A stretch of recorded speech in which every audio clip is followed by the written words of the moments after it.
Hello everyone, Decade Ultimate Gamer here. Welcome to my very first live stream on the second channel.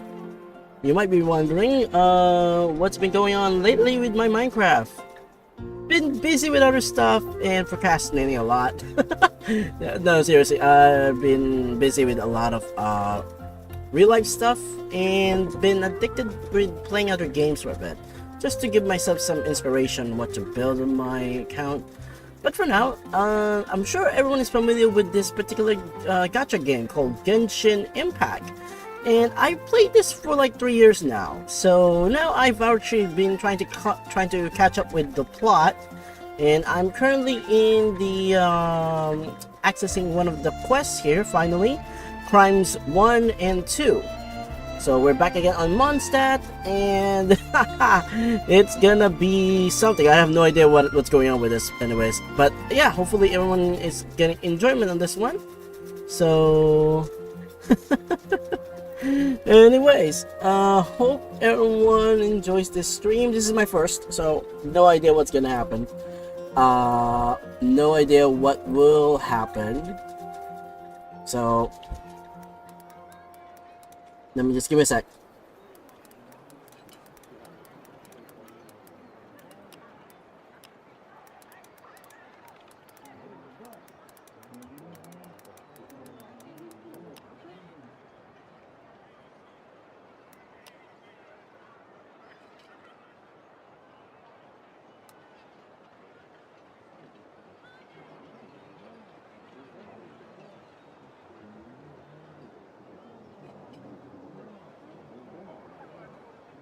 Okay. No, I'm just sharing this link to someone else. I just wanted to make sure that everyone can hear me. I can't open another one. Uh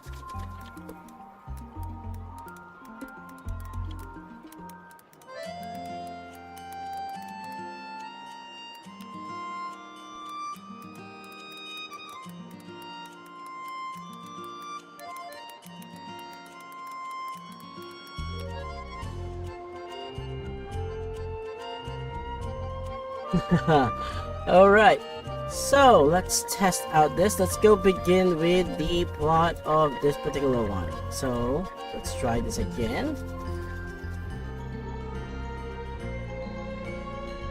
Festival season means no commissions, which means no Mora. But Catherine's always looking out for us, so we should still drop by and say hello. Sure, let's go, Paimon. Greetings, traveler. Paimon. Hey, Catherine! Still doing the whole no commissions during Windbloom thing? In general, yes. The people of Mondstadt don't delegate their work to others this time of year. But But... feel free to take a look around. I think you'll pick up on something unusual. Take a look around, huh? Okay. Take a look around. It's finally Windbloom. And here I am ruining everything. You're a bit tired. No big deal. Give it some time. How about doing something fun tonight?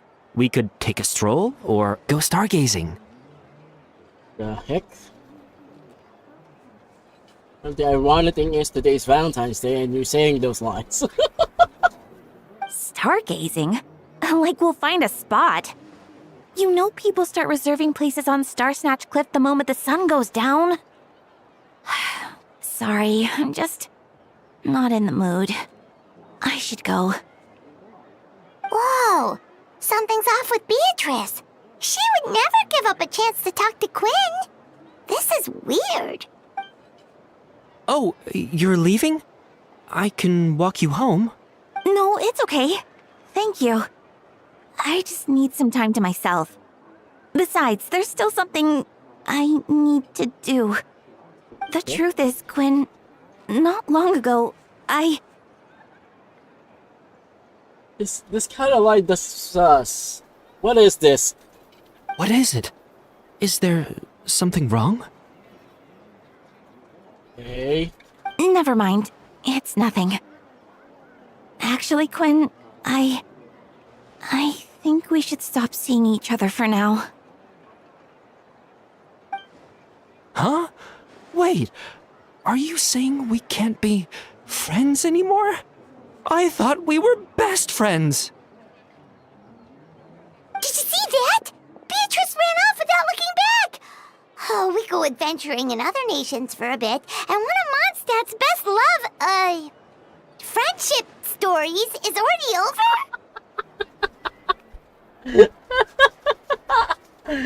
Yeah. We know what that means. I'm sorry. I can't stop myself laughing at this one. Oh no. You would step back on there, Paimon, huh? Okay. Working out the kinks.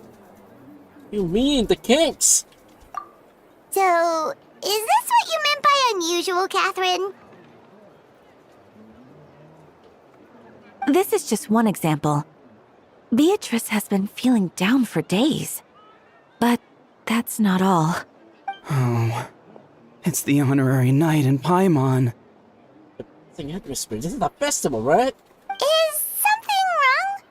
You don't look so good. I know a knight should be stronger than this, but I haven't been feeling right lately. I just can't focus. I started sleepwalking out of nowhere. Sometimes I'd even wake up in the middle of the night standing in a random location outside. You should see a doctor. I did, but all the tests came back normal. The doctor said I'm fine. Yeah, I even consulted Miss Barbara at the church, but her conclusion was the same. In any case, she was kind enough to pray to Lord Barbados for me to get better. Is it because I saw something I wasn't meant to see? Sorry, this is for me to figure out. It is Windbloom after all. Anyway, I have patrol to finish. Until next time, you two.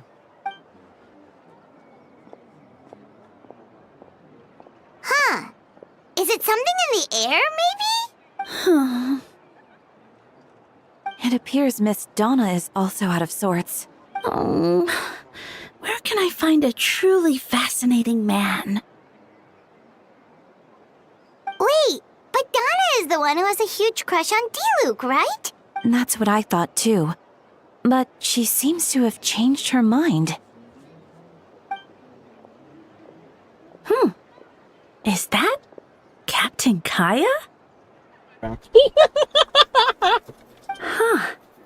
Now that I look at him, Oh he's no. exactly my type.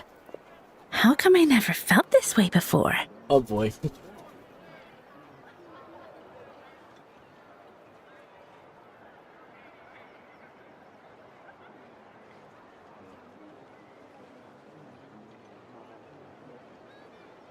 Okay.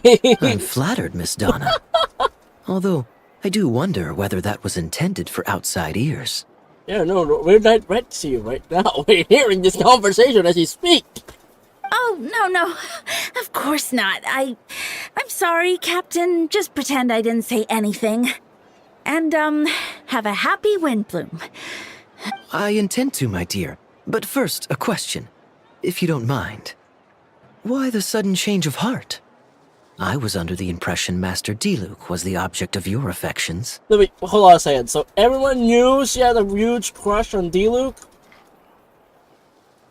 And Diluc didn't even recognize that one. Okay. Good question, Kaya. So, you knew about that? Well, Master Diluc came into the city not too long ago, but when I saw him, it was like the butterflies just weren't there anymore. What? If I had to compare it to something, it would be like waking up and realizing you're married to a man you don't love. Okay, that's way too deep for this game, but okay. But then I saw you. And it wasn't that something was different about you. I can't really explain it. It was just a feeling. I understand. And I'm flattered I was able to bring back the butterflies. But I do need to see to some business, so I'll take my leave. Oh, here he comes. Well, surprised to see us? Not at all. You are the exact two people I've been trying to find. So, Traveler, Paimon, how have you been? The answer to that requires a private conversation. Catherine, do you mind? Not at all. Have fun, you three. So, you said you were looking for us. Yes. Jean sent me to find you when she heard you were back in Mondstadt. But let's discuss the finer details back at headquarters.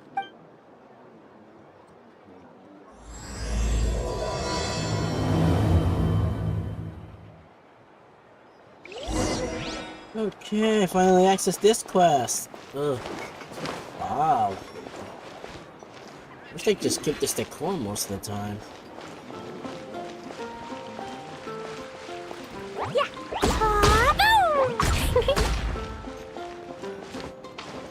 Oh yeah, so since this is my first live stream, I guess I better show my account a bit, don't I? Oh, you can't. Okay, well, I was kind of hoping to show off. Can we? Ooh, we can. These bombs, so heavy. Why are you even carrying them, kid? Okay, so this is my account.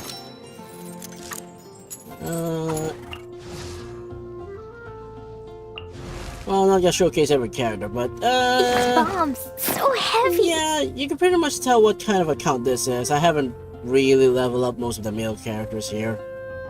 Been trying to keep everyone to level 80 at least, and trying to upgrade their artifacts as much as I can. My recent pull would be this handsome gentleman right here, Nouvellette. So yeah, I got him on my last pull, so amazing. Okay, well, enough of that. Let's continue the plot. Wait, why is it not... There we go.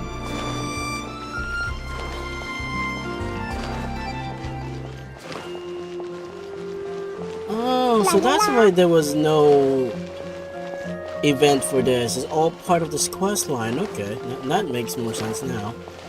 Aw, I wish there was a quest for that.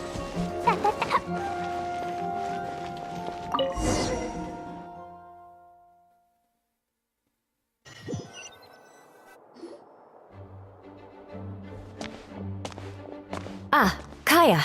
You found them. Yep. I managed to track them down. Good. With what's about to happen, it's great to have you in town. Whoa, headquarters are packed. What's going on? Honorary Knight Paimon. Oh, it's an honor to meet you. I believe introductions are in order? Allow me. You have Note, captain of the 2nd company, Skyron, captain of the 3rd company, Eula, captain of the 4th company, and me, of course, captain of the 9th company. Oh, you're all captains? That's right. Master Jean is waiting for you inside. She'll explain everything. Jean! Oh right, this is the voice actor issue. Oh, aw. So looking forward to hearing her voice. Oh wow. Alright, let's is everything alright? There are tons of people outside. Ah yes, that would be the captain. Okay, I'm gonna have to pause this. I didn't realize there was no voice in this one. There have been a number of incidents in Mondstadt. In order to wrap up the case, I gathered all the captains of the Knights of Favonius together to hold a trial. A trial? But this is Mondstadt, not Fontaine. I can understand the confusion. You've never participated in one of our trials before. In truth, we haven't had to conduct one in quite some time. I miss her voice. The Knights of Favonius oversee most matters of law and order in Mondstadt. Of course, in the interest of fairness, major cases are tried jointly with the church. Okay, that's not really a good idea to put in, but sure. Under the guidance of Barbaros, the Knights uphold chivalric justice in the spirit of our order. and the church carries blessings and goodwill wherever the wind can reach. Okay, that really isn't a good idea for a nation, is it? And today's case requires a joint trial by both parties. Boy, that's not good. Which means it's a serious one. So, do you need our help? Hold on, the group of people we saw in the corridor just now, there was someone missing. Where's Albedo? Right! He's the captain of the investigation team! But we didn't see him out there! Keen observation, Paimon. Oh boy. That happens to be the exact why I called you here. In the upcoming trial against Captain Albedo, we will do our utmost to understand the facts of this case to deliver a fair, impartial verdict? Albedo is the one on trial? What did he do? Jean, it's time. And for what? Hello? Context?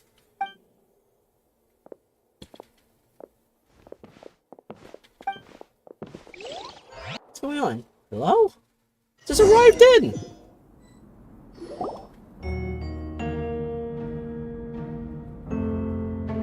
So where in the room is this from Mondstadt? Oh wow, that's not good. Please sit whatever you like. I can only ask you to remain calm no matter what you hear. I need head over ear. Don't worry, the trial will be fair. Now everyone is gathered here. Let's begin. Okay. With Grandmaster Varka away from Mondstadt for a long time being, I, Jean...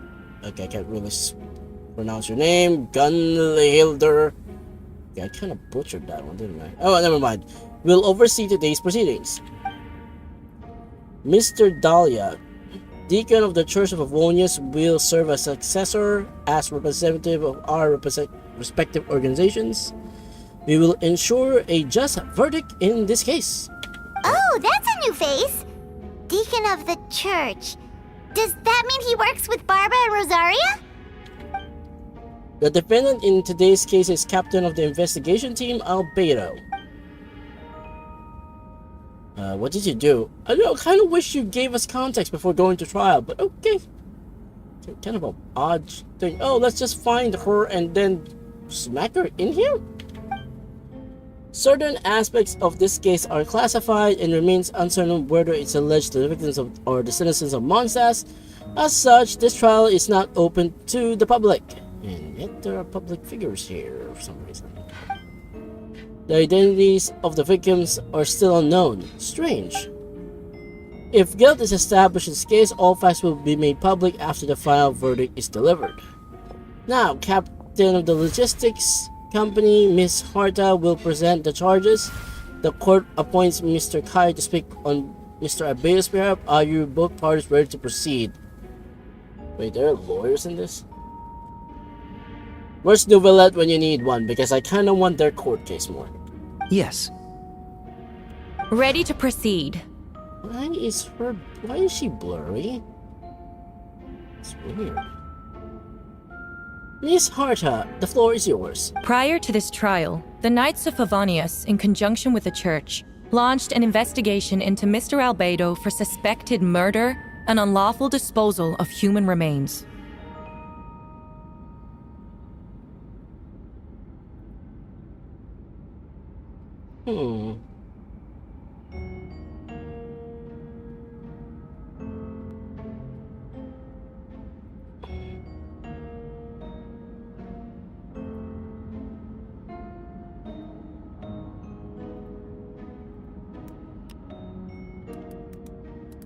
Hold on a sec.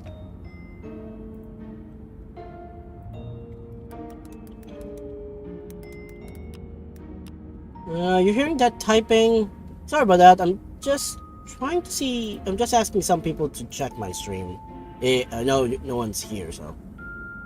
Have a romantic rival. Oopsies.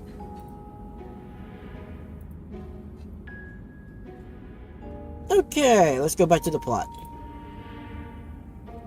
Murder? What? Murder? Who?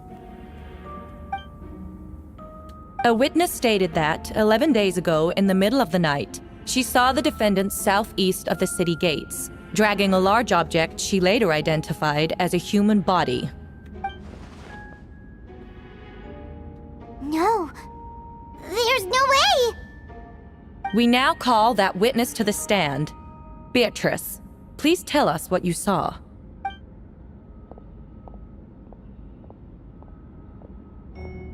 Well, I was out late that night on business.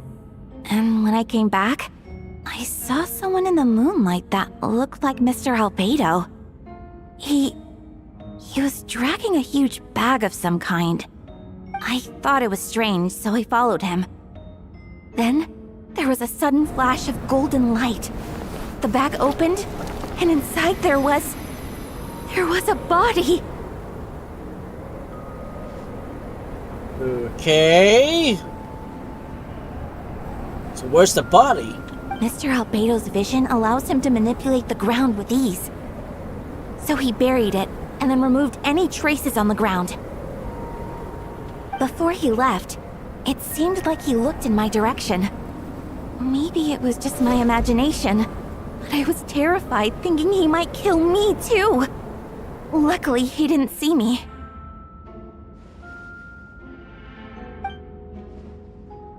I now turn to defendant. Describe your whereabouts that night. I was working in my office on the second floor on the Knights of Avolia's headquarters. That's right. The next day, the defendant submitted his latest environmental report on the Dragonspine region. Considering the length of the text, it must have taken a considerable amount of time to finish. Can anyone attest to the fact that the defendant was working in his office that night? No. Then the length of the report is not a sufficient alibi. This isn't looking good. If the crime did occur as you described, then what about the body? You mentioned the joint investigation. Well, was the body recovered? Not yet. In other words, you dug up the location Miss Beatrice described and found nothing. You don't find that suspicious? I know what I saw. I'm telling the truth, Miss Hertha, I swear. Also, didn't you say that speaking out would help protect the people of Mondstadt? Otherwise, I'd never put myself out here like this. Sounds like someone was lying. But okay, let's go with this. You're doing the right thing. Besides, the investigation wasn't fruitless. A single man's shoe and a torn piece of fabric were found in the bushes near the crime scene. That means nothing. No body, no nothing. What are you talking about? The same location the witness described. If no crime occurred, then is all this just a coincidence? Oh, it sounds like it. And yet, no victim has been identified, correct? It's true. No one has been reported missing. However, Miss Beatrice harbors no ill will toward the defendant. Her testimony clearly points to a crime, and she has no reason to lie. Okay. Does the defendant wish to say anything in response? Okay, I just realized Albedo doesn't have a VA on this one either. Aw, man. You may believe otherwise, Miss Hart, but I did not kill a single person. As the knight and captain of the investigation team, I have a duty to protect Mondstadt and its people. You accuse me of murder, but there's no body or motive. The defendant raises an important point. Motive. Yet, I must be frank, not all murders are premeditated. Spontaneous conflict can also have unforeseen consequences. Nevertheless, I don't intend to prosecute this case on circumstantial evidence alone. Which brings me to the second charge against Mr. Albedo. Second charge? Okay. 7 days ago, at dawn, a witness saw the defendant dispose of the body of an adult male in the area between Dragonspine and Dawn Winery. Okay, everyone's just seeing something, yet there's no evidence at all, so someone is lying at this point. I now call the second witness to the stand. Wait, that's... Diluc Ragnarvi, okay. Please tell the court what you saw. At around 3:40 in the morning, I saw Mr. Albedo dispose of a body beneath a cliff. It was dark, but he used the power of Geo to illuminate his surroundings. From what I could tell, it looked like the body of an adult male. Tall and thin, but I couldn't make out the age. He buried the body underneath the cliff and smoothed out the ground to remove any traces.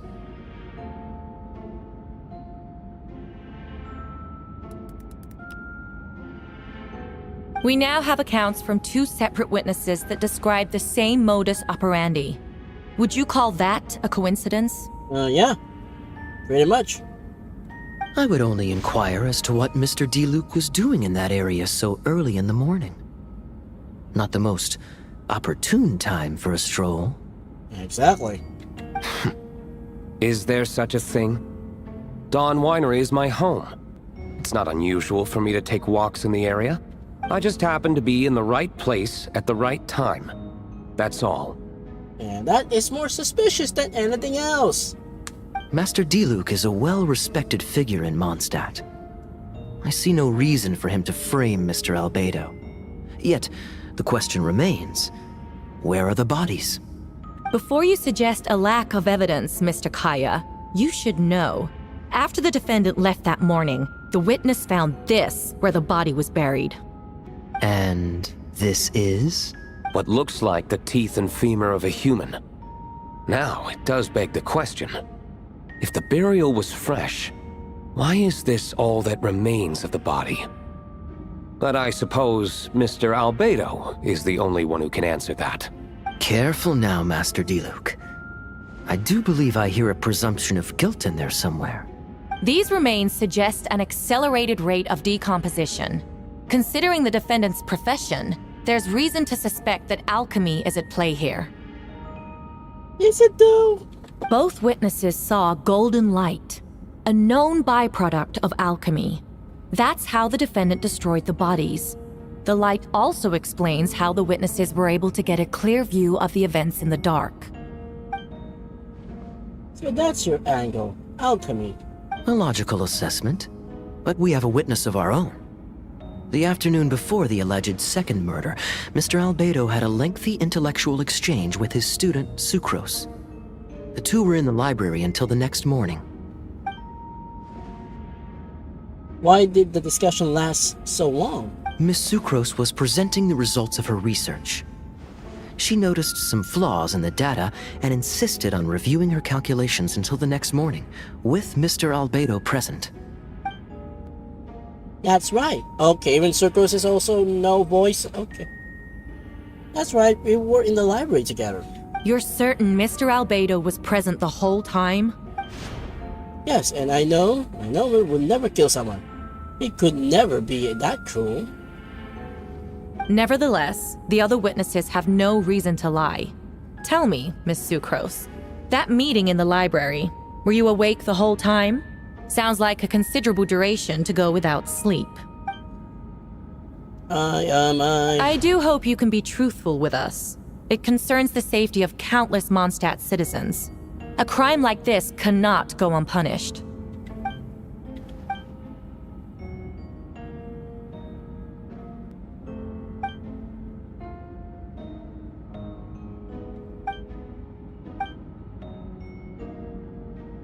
I see, then I'm afraid your alibi cannot be substantiated. Do you understand? Yes, I know. Claiming innocence without proof isn't enough. But the prosecution argument has its own holes. There's been no mention of the motive, or what exact method could reduce a human body to those remains. No conclusive evidence of guilt. But the witness accounts do match to an extent that can't be dismissed. This is a tricky one. Allow me to submit another piece of evidence. The investigators intercepted one of Mr. Albedo's correspondences. I will now read the pertinent parts to the court. Correspondence? I have never abandoned the subject of human research. In fact, Delving deeper into Dragonspine has led me to realize that the concept of life could be further expanded and transformed into that of birth. The mystery of human birth is often linked to death. As such, death is the most suitable material for the creation of new life. To that end, we must engage in a process of putrefaction and refinement. What? Putrefaction and refinement? Is that in reference to an alchemical process? The letter continues. Experimental trials have been carried out in the northwestern part of Dragonspine, in the area southeast of Mondstadt's main gate. The data is as expected. Just as you endeavored to do, I too shall take up the path of creation and break through current limitations to reach a new realm of living beings. I trust the investigators have confirmed this to be the defendant's handwriting, and that the letter makes more than passing mentions of okay, I can't really read this. Putrefaction and refinement. Correct. Not to mention, the locations indicated in the letter match both crime scenes. What more can we trust than the defendant's own words? No, it can't be true! A guilty verdict cannot be delivered without sufficient evidence. In order to protect all parties involved, that is what our principles demand. My original assessment was that we lacked said evidence. But now, it seems the only remaining questions are the identities of the victims and the specific alchemical process used in this case.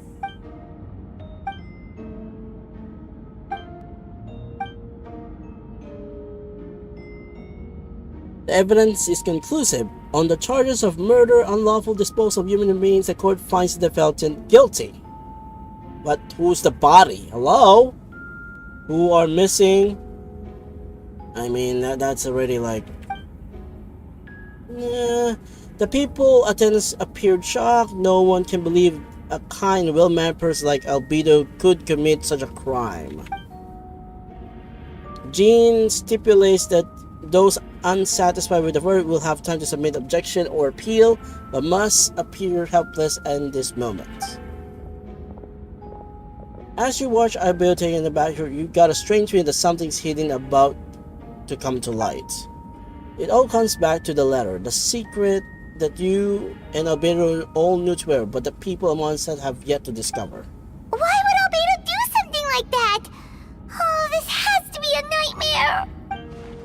Albedo told me his secret once, that he was a synthetic human created through alchemy. Could have something to do with this case? But what, following Raigner's footsteps just because he's an chemical creation? That would only make him more suspicious. Well, this took turn for the worse. Rosaria! Oh, when did you get here? She was there. I've been here the whole time. I happen to have a message to pass along. Okay, she also doesn't have a voice either? Jeez. Yes, you needed this at Star Snatch Clip. He's waiting for you there. Who is he? You know when you get there. Go on now. Time is like the wind. It waits for no one. And okay, and we're never gonna go back to that location. That is so weird. The current story seems to be related to your past event. Would you like to quickly go over an experience? Okay, begin review, I guess.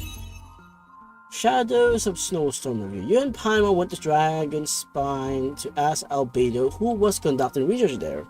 Some questions about alchemy only encounter series of strange events. Strange, soft noises echoing through the mountain that could not be traced. The ransacking and theft of alchemical notes at the campsite. Albedo disappearing after the chat outside the cave, but having no memory of the incident. At the same time, Eula encountered Albedo elsewhere in the mountain, attempting to lead a child away. He attacked Eula. Upon discovery, you were able to confirm the presence of a mysterious figure impersonating Albedo. A running battle ensued, ambushing and being ambushed, hunting and being hunted. In the end, Albedo eliminated the giant mutant, Whopper Flower posing as him. Yet, there were more Then two people wearing the face in the mountain. Oh, wait a minute. Was that the quest I never got to take? Because it was an event quest? I don't remember anymore.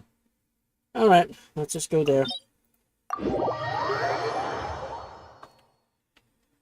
Ooh, what to do with this?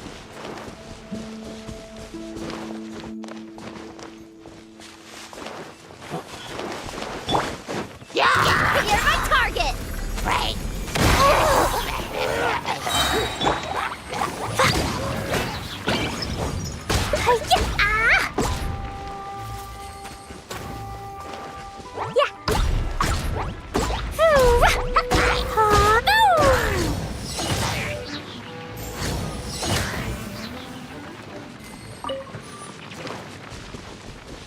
La la la. Woo. Da da da.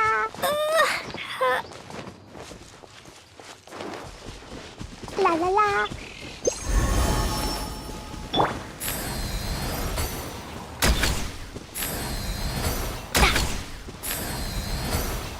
Just need a couple of items while we go up there.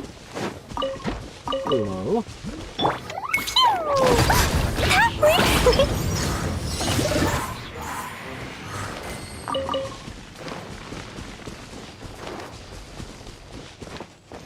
Woo. La la la.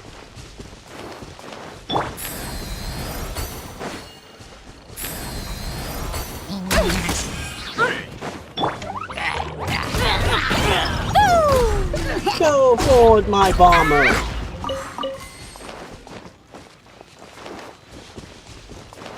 Woo. La la la.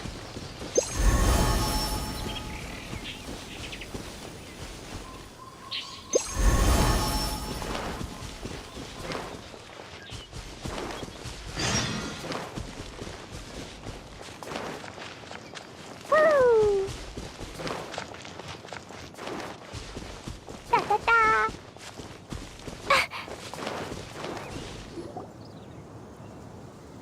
Ah, traveler, Paimon! I could hear your arrival upon the wind. Were you looking for me? Venti, did you send us that message? No, I did. Whoa, where did you come from? Wait, Venti, do you know this guy? His name is, what is his name again? Didn't think I was that unmemorable. I'm Dahlia, Deacon of the Church of Favonius and Herald of the Animo Archon Barbados. Not gonna forget next time, right? That's right. I noticed you during the trial. The legendary honorary knight. You seem to have a lot of thoughts on your mind, so I thought we should have a chat. After all, I am the Herald of Barbados. If the people of Mondstadt are in danger, I should keep the Animo Archon in the loop. Wait then, you know about... About what? The fact that my tavern-hopping nomad of a friend is Barbados himself? Don't worry, Dahlia and I are close. He knows everything. Besides, a god needs someone to communicate their will in a formal setting, and no one does that better than Dahlia. Not that I saw that coming when we first met. But back to the matter at hand. I believe you two already know about Albedo's background. So, you know too, Venti? That's surprisingly Archon-like of you. Ah, well, I knew from the moment Rhine-Daughter and Alice brought Albedo to Mondstadt. When those two are in town, no one can afford to slack off. The Kryda Prince, a perfect specimen of synthetic life. At this stage of the case, there are countless questions surrounding Albedo's motive. His true identity is a potential weakness. A synthetic being loses control of their sanity and goes on a killing spree. That's how a novel would frame the story, and people are inclined to agree. Albedo has told us before that humans often value the ordinary over the transcendent and miraculous. And the slightest difference is perceived as other. A very common phenomenon. Which means we need to find a way to help your friend. Me? Well, I know that Albedo is a synthetic being, and that a lot of strange things have been happening in Mondstadt, even though Windbloom should be about drinking and having fun. We noticed that too! The minute we got here, something was off.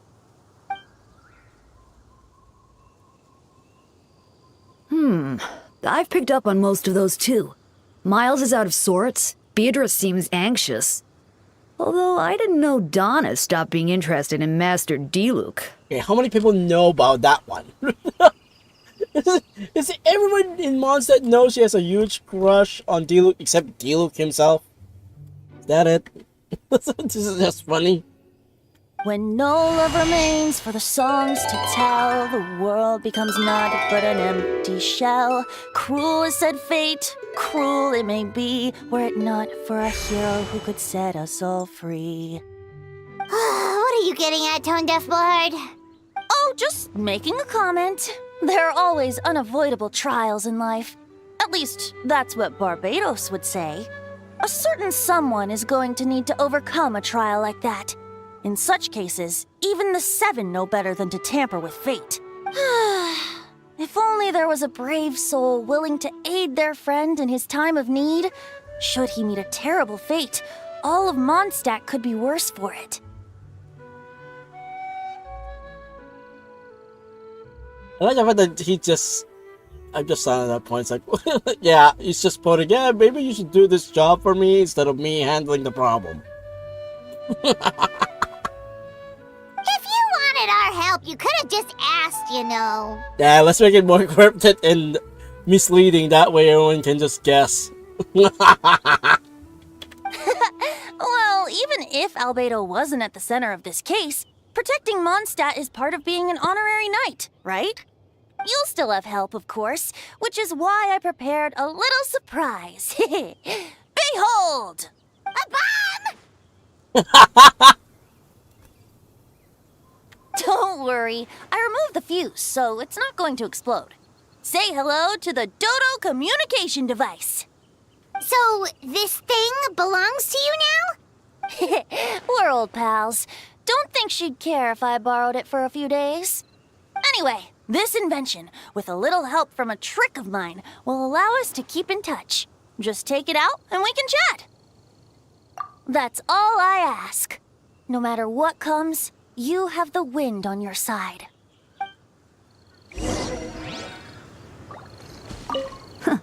I suppose we're old pals too at this point.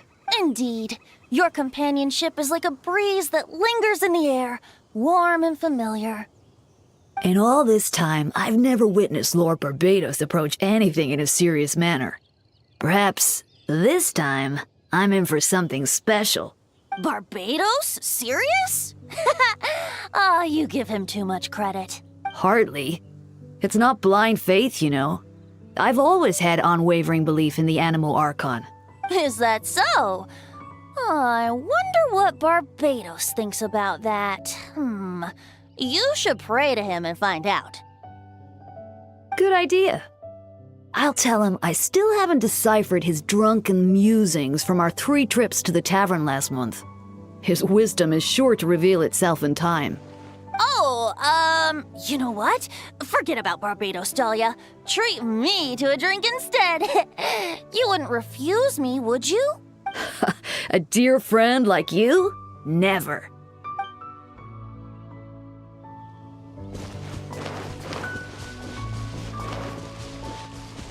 It's pretty much since I came here. Might as well get some items on. Okay, there we go. Yeah. How often do I go up here anyways?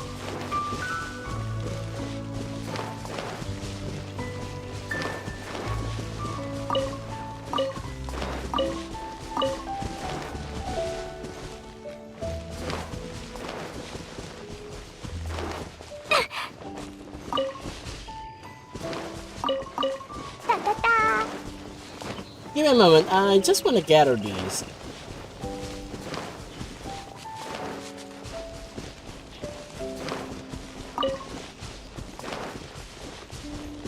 Woo! La la la.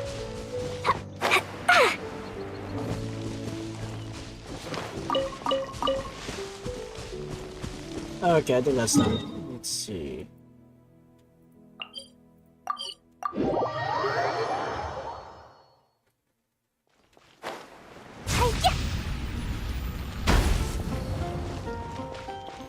life goes on.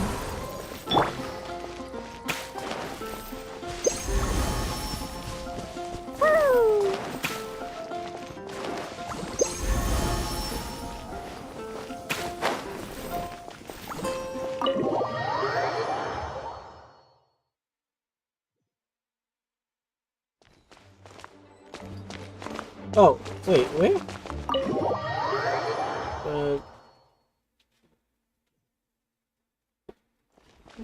What office? Oh, wait. La la la.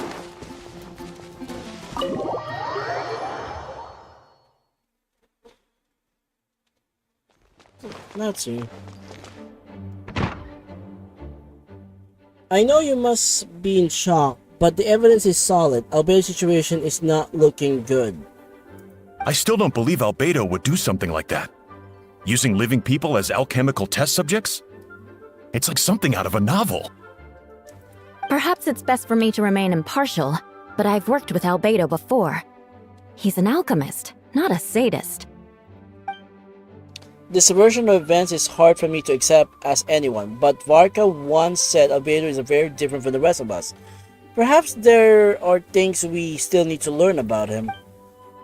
Let's see what Albedo has to say for himself first. Would you mind giving me a moment, everyone? A private matter requires my attention.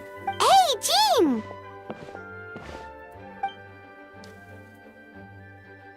Traveler, Paimon, perfect timing. Kaya has a favor to ask. Like Jean said, after the verdict, we have time to submit an appeal. And I will do my utmost to convince Albedo to accept. He's acting strange, and I can't read him for the life of me. But I need you two to start investigating the case. Yes, it's also time for you to get involved. No, we'd like you to launch an investigation of your own. I'll continue working on his defense in the meantime. If you find anything that might help his case, just let me know. I know it's against the spirit of the season to task you with this, but Albedo is a trusted member of our ranks. We owe him the benefit of the doubt. I'll look into this case on my own. I know you'll get to the bottom of this, Traveler. You've never failed us in our time of need. But what if the accusations turn out to be true? Then you will have done a Mondstadt a great service all the same. I'm expecting a retrial. Until then, you are welcome to look around Albedo's office on the second floor. I'm counting on you. Ooh, the second floor. We haven't been there yet. Let's see. Thank you for agreeing to investigate. We're counting on you. Okay. One question. Is the sword still up there? Nope. Nope, the sword is not up there. Okay. Context, there was this tiny little quest where a sword was, well, placed up there. Okay, so what's up? What's... Ah. Oh, man. Okay. Oh, I can finally go to the second floor. Long last. So what's this mysterious second floor we have? Hold on. Hold on. I want to see this. Can we go third floor? Can we go to the third floor? I'm not allowed to go to the third floor. Ah. So what's this room? Nope. La la la. What's this room? Nope. What is this? 5 years in and we still can't enter rooms? Wait, Captain Kaya! Surely I can't just... These two are here on Jean's orders. She asked him to investigate Albedo's office. Oh, in that case, head on in.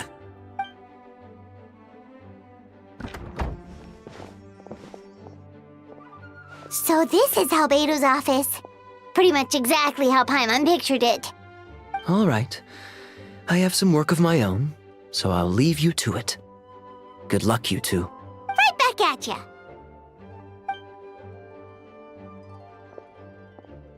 So he has a mountain base and a office space, and normally he's not even here. Oh my gosh, I love this already. Hold on. Okay. Just curious. curious about this office space. Nothing to interfere. Lots of potions. Okay. Alright, let's see what we can find. There's a stack of books on the desk, mostly relating to alchemy, environmental science, and life science. Some of the pages have been marked with alchemical symbols, and others has an S-shape and triangle symbols drawn on them. Any potential meaning is unclear. Wow, these books are so fancy! Albedo must have gone to great lengths to get them.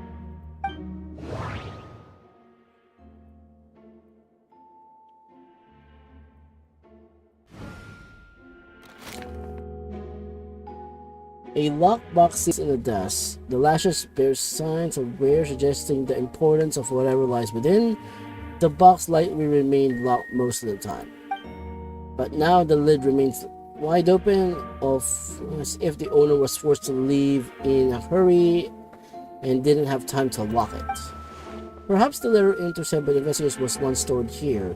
The remaining contents shouldn't hold too much weight as conclusive evidence, but you still get a strange feeling after reviewing them. In an elegant penmanship, the letter reads, "In addition, I do happen to have some information about the subject of our last discussion. The materials and arcane formulation require human transmutation. The formulation in this record likely originated from Conria's art of Chemia, but relevant documentation has not been well maintained over time, so I cannot guarantee there's no errors or omissions. As thanks for your past assistance, I enclose the records of in this letter." Okay. But that does not mean I support your pursuit of this research. Ethics aside, I'm not convinced it's even possible to create a human whose existence is identical to our own. The idea that dynamic of creator and creation could exist within the same species is cause for concern. Even with the talent like yours, I must urge you to proceed with caution.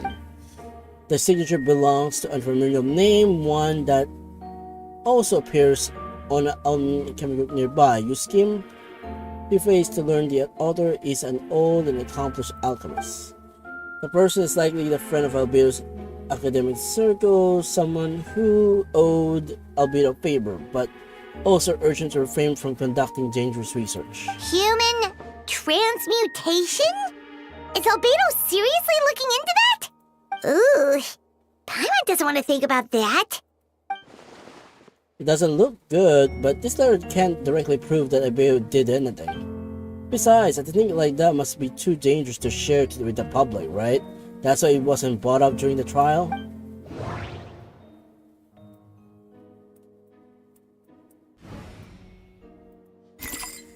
There's a test tube with a shelf with the same black powder residue at the bottom. Next to it lies a neatly written note. Chalk is the next stage of the soul, but the current available materials are still insufficient to construct stable structure. Nope, no idea what that means. Not sure if it's too hard for Paimon or too hard for anyone outside this line of work.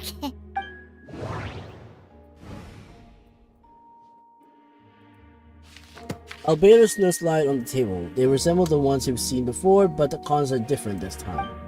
As always, the penmanship is impeccable, careful and neat with a certain elegance in its uniformity, much like the man himself. One of these notes read, "Petrification should be regarded as counter-simulation of laws of life, like highly efficient and destructive spells of naught. Upon use, the target will decay within an extremely short period of time, turning the dust that is nearly invisible to the naked eye before dissipating into thin air." Okay, that doesn't sound good. That seems like he did something crazy.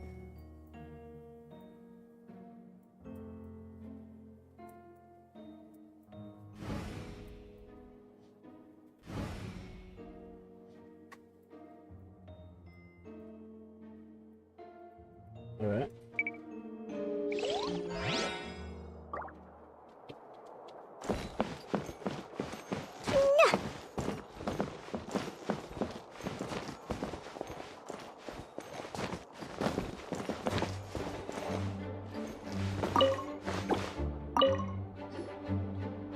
Alright, let's see what we can find.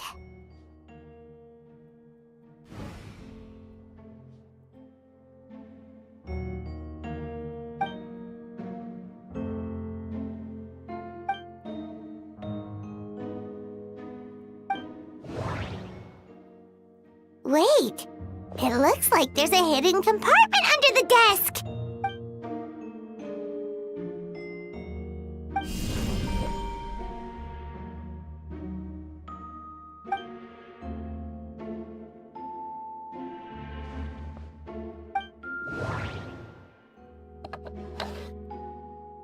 Festering is also a manifestation of rot. When festering force or sufficient amount of life energy collide, the two will repel each other, triggering a powerful side effect. When I tested this in an alchemical experiment, the results of refinement were startling. Breaking through the shackles of light, the simulation of the light project, I must take advantage of this opportunity. The name of the project is blotted out in ink. What could it be?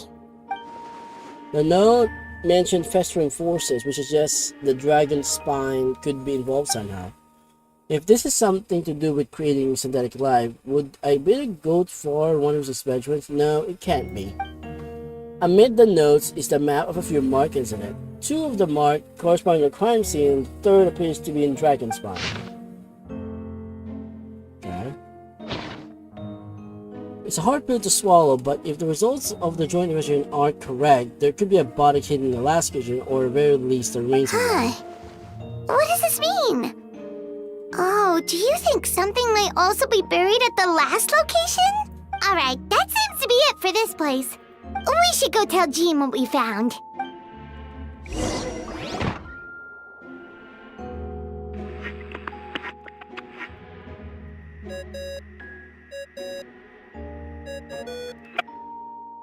Oh, Vect is calling! Let's answer! How's the investigation going? Find anything? Oh, we found stuff alright. Stuff that only makes Albedo look even more suspicious. I see. So, Albedo's researching something that doesn't help his case, huh? Not promising. We should be grateful Albedo's true identity remains hidden. If it gets out that he's one of Rhindaughter's creations, there'd be no separating him from her past. As we both know, Rhindaughter's approach to alchemy and ethics was pure madness, and the evidence you just found, let's just say it could convince even those closest to him of his guilt. Perhaps even you. Then it comes down to trust. Do you trust Albedo? Yeah, he's our friend. We should keep the faith. And if he really is the culprit, he must have had a reason, right? Maybe he's just not allowed to talk about it. Yeah, that must be it. Either way, a fair investigation means coming to a conclusion presented by the facts. Does that mean even Venti no longer believes in him? Remaining objective has its own value. Remember, none of this is your fault. Just report back with an honest assessment of the facts. Yeah. Well, let's go find Jean and tell her what we learned.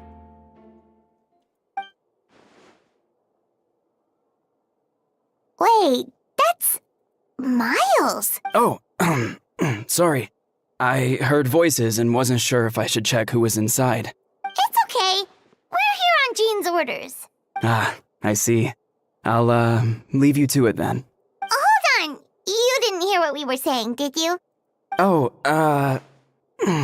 not really. Nothing that made sense anyway.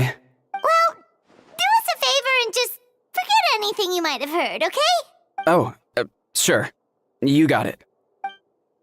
That map we found in the hidden compartment seems important. We should check out the marked locations. Since you have Master Jean's permission, you're free to investigate the office anytime.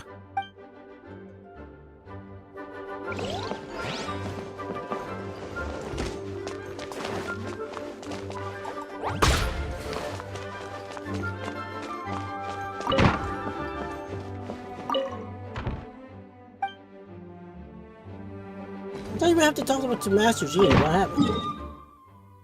Okay. so we go to that place.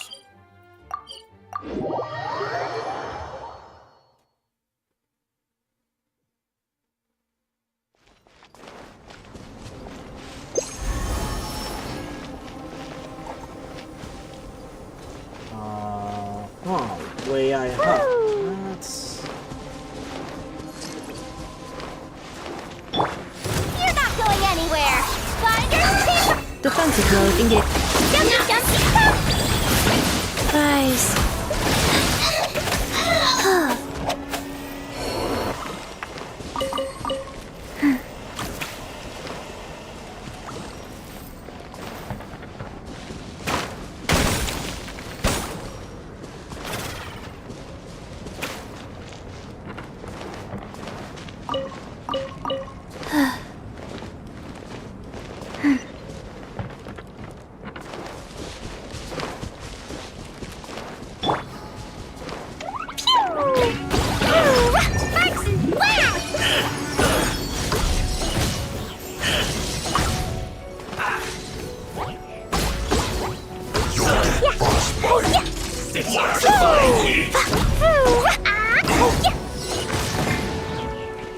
Annihilation mode. Insulation chamber deployed. You must be feeling Faster? chilly. Okay, faster. Okay, where? Oh, up there? Oh, I better guess you do something new so to climb. Let's see, which one? I mean, Archon reporting for battle. okay, well, doesn't really help you. Alright, whose wings need clipping? Alright. Yeah.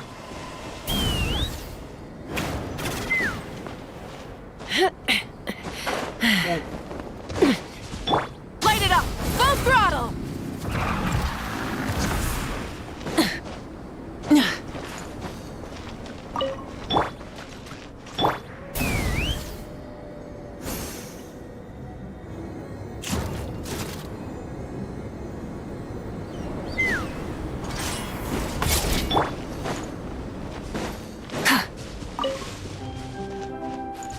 Okay.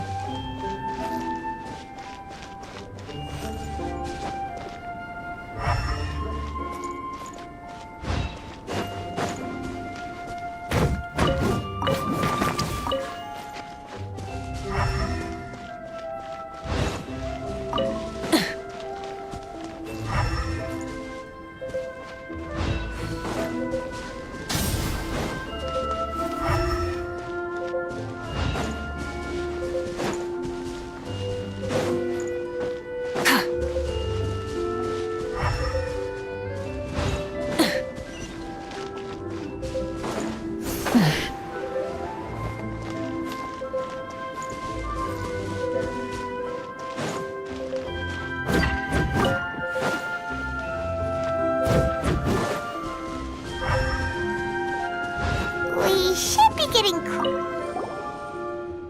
Although everything is covered in snow, as seasoned adventurer, you notice the spot on the ground looks different from the surroundings. You removed the snow and found a sizable hole underneath, large enough to fit a human body. But the hole is completely empty and the surrounding markings made it look like something was stuck up. Did an animal do this? Or some monster? weird. There's a hole, but no body. Mr. Body's body is gone. The prosecution's argument is that Albedo used alchemy to destroy the bodies, but this location is different from the other two.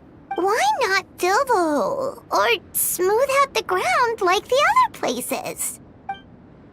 If one person did all this, why not remove the traces like the others?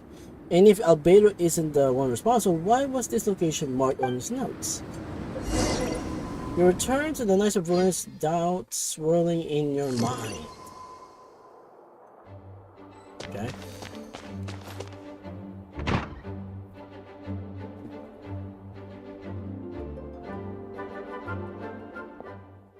You're back. Did you find anything?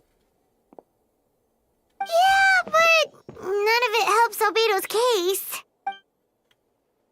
You tell Jean about your findings from Albedo's office. I see. complicated result, but your efforts are appreciated. Did Albedo submit an appeal? Yes, he asked for a retrial. There's still questions around the identities of the victims and the disappearance of the bodies. The minimal remains of what we recovered has been sent to forensic analysis, which should provide some answers. It's just... What's wrong? If the victims turn out to be Mondstadt citizens, the situation becomes all more serious, and the second trial will likely have an open to the public.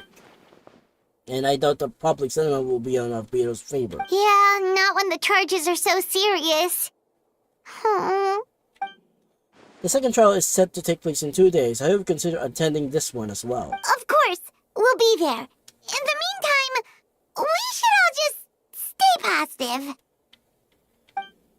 Well said. When the time comes, I'll carry out my duty the best of my ability.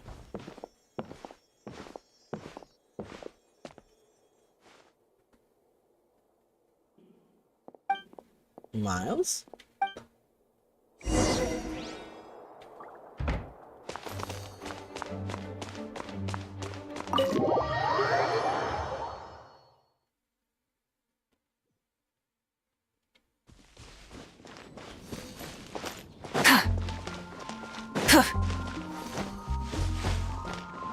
Hey, what happened to the decors?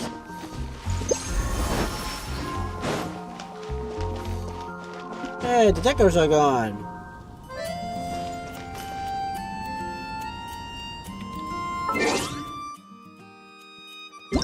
Alright, let's just skip 2 days.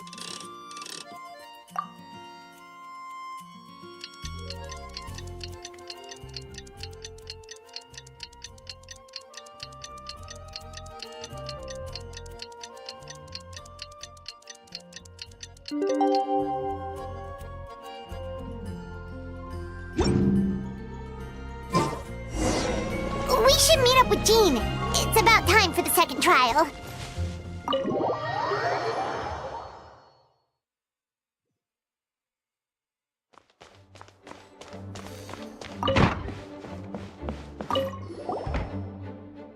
Ah, you two. Let me know if you're ready and we'll head out.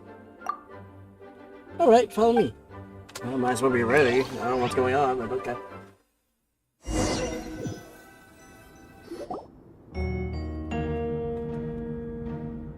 Ladies and gentlemen, we now convene the second trial of Mr. Albedo, and I, Jean Gondler, will once again oversee the proceedings. Representative of both sides remain unchanged, and Mr. Dahlia will continue to serve as Ms. Hart represents the prosecution. Ms. Kaya speaks on behalf of the defense. The defendant is Mr. Albedo. The investigation with that will now bring the trial to order.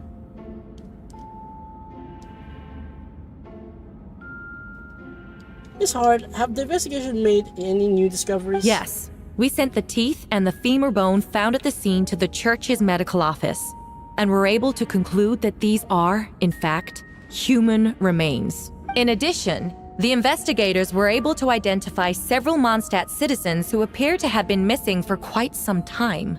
Forensic analysis of the remains allowed us to pinpoint the age and gender of the deceased. Interestingly, one of the missing individuals matches that profile to a T. The medical office couldn't spare the personnel, so Miss Rosaria is here to present the results to the court.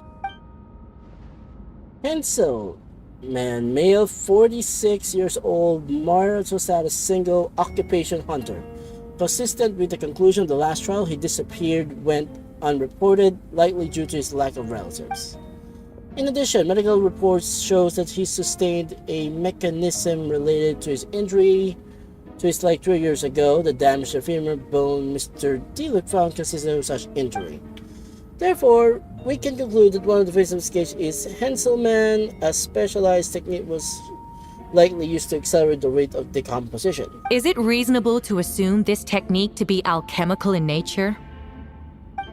Alchemic or magic, both are possible. Thank you for your testimony. The identity of one of the victims is now confirmed. But what about the defendant's motive? Considering what he wrote in the letter, we can deduce that the defendant needed subjects for an alchemy experiment. Who better than individuals whose disappearance would go unnoticed? In other words, He sacrificed the good people of Mondstadt for his own gain. A truly vile act. In addition, another witness has agreed to testify. Miss Donna, if you would. Not good. Wait, Donna from the flower shop? I'm sorry it took so long for me to come forward, but I was camping with a friend and we decided to stop near Dragonspine. I couldn't really get comfortable that night, so around dawn, I decided to go for a walk. And that's when I saw Master Diluc. Okay. I thought it might be nice to, chat. So I headed in his direction and then I saw it. Someone at the bottom of the cliff was getting rid of a body. Wow, look at that eye expression right there, just straight off. Oh, I am so scared. I was terrified the person might see me. Even after I fled, I couldn't shake that fear. And I started to wish I never had a crush on Master Diluc in the first place. That doesn't make sense, does it? If I hadn't wanted to talk to him, I would never have been in that situation. Sure. I didn't want to come forward because I was scared. But Miss Hertha convinced me it was the right thing to do. I'm sorry it took me so long. I see. Just stepping forward was brave enough, Miss Donna. The court thanks for your courage and commitment of justice. Yes. The two witnesses corroborate the same sequence of events. That just leaves the question of how the defendant disposed of the bodies. I believe the answer lies in the alchemical technique mentioned in the letter. The defendant is the most accomplished alchemist in Mondstadt. He has the skill, no question. The special investigator has also uncovered relevant evidence to the subject. I will present now it to the court. Wait, does she mean... The following are pieces of evidence uncovered in Albedo's office, the most important one which is this map.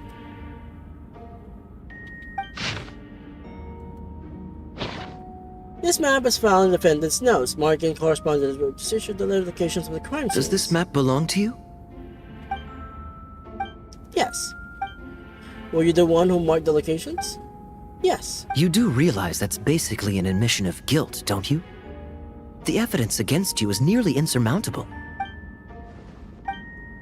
Since you have uncovered the compartment, I might as well expound the matter. We have witnesses and physical evidence. What could you possibly say in your defense? What I always have. I never killed a single person.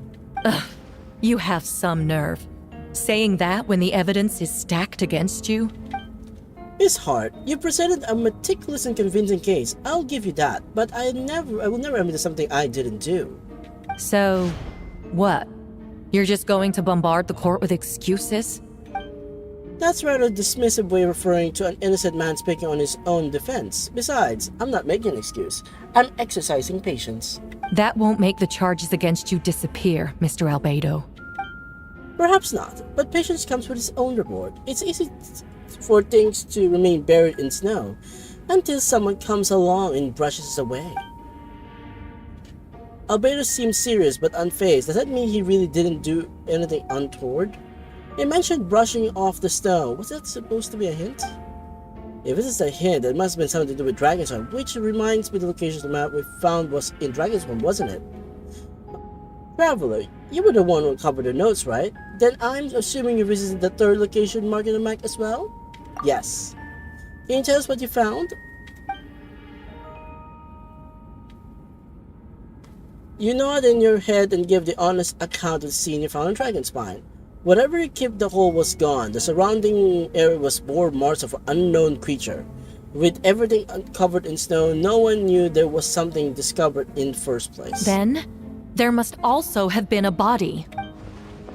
I think there was a excuse I'm missing.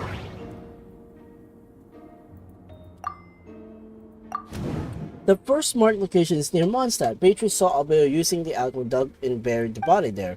A second man's shoe and a torn piece of iron was found in bushes nearby. Taken together, this evidence seems to suggest Albedo killed someone and concealed the body. The second marked location is between Dragonspine and Dawn Winery, where Diluc saw Albedo bury the body of an adult male. Diluc described nearly the same as Brett and Beatrice.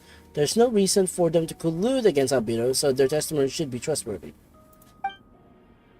Diluc found the teeth and femur bone in the scene, and Donna confirmed his version of events because she was also there that night. The two should have no reason to set Albedo up despite her crush. Donna wouldn't lie about something like that just to get Diluc's attention. Not to mention, Donna's been acting strange since that before the trial. At the third marked location in Dragonspine, we only knew about it because we found them out in a compartment. During our investigation, Paramount discovered a hole beneath the snow big enough for to hide a human-sized body. There is also claw marks around outside, but there's no body or any remains whatsoever.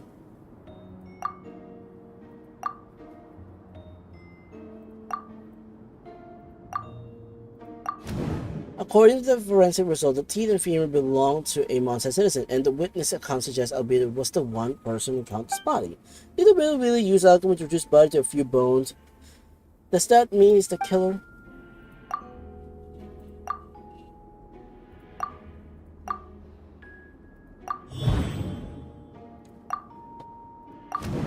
Albedo's marked these three locations on the map found in the hidden compartment. There are some similarities and differences between them. Based on what we know, all three of us were likely used to hide bodies. The hole dug in each area certainly becomes big enough. But unlike the other two, there is a claw marks on the hole in the third location. No witness saw anything happen there.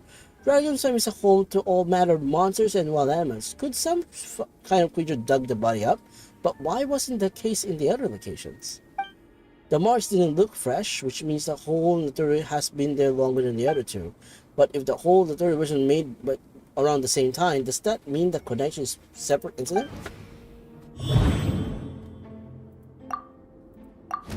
Dragonspine is frigid climate and covered in snow all year round. Even so, it's home to various monsters and creatures that withstand the cold.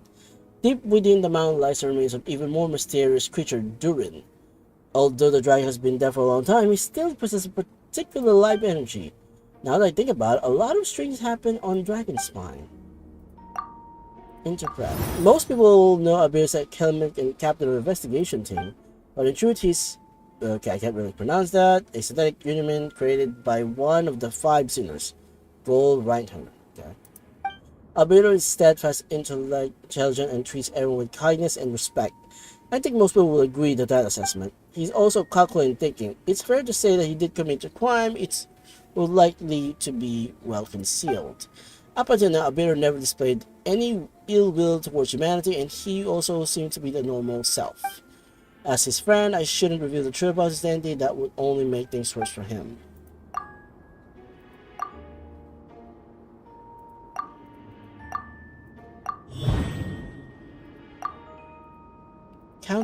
Oh, so we got Paimon once encountered someone dragons who looked exactly like Albedo. We weren't the only ones. Wait a second, someone looked exactly like him?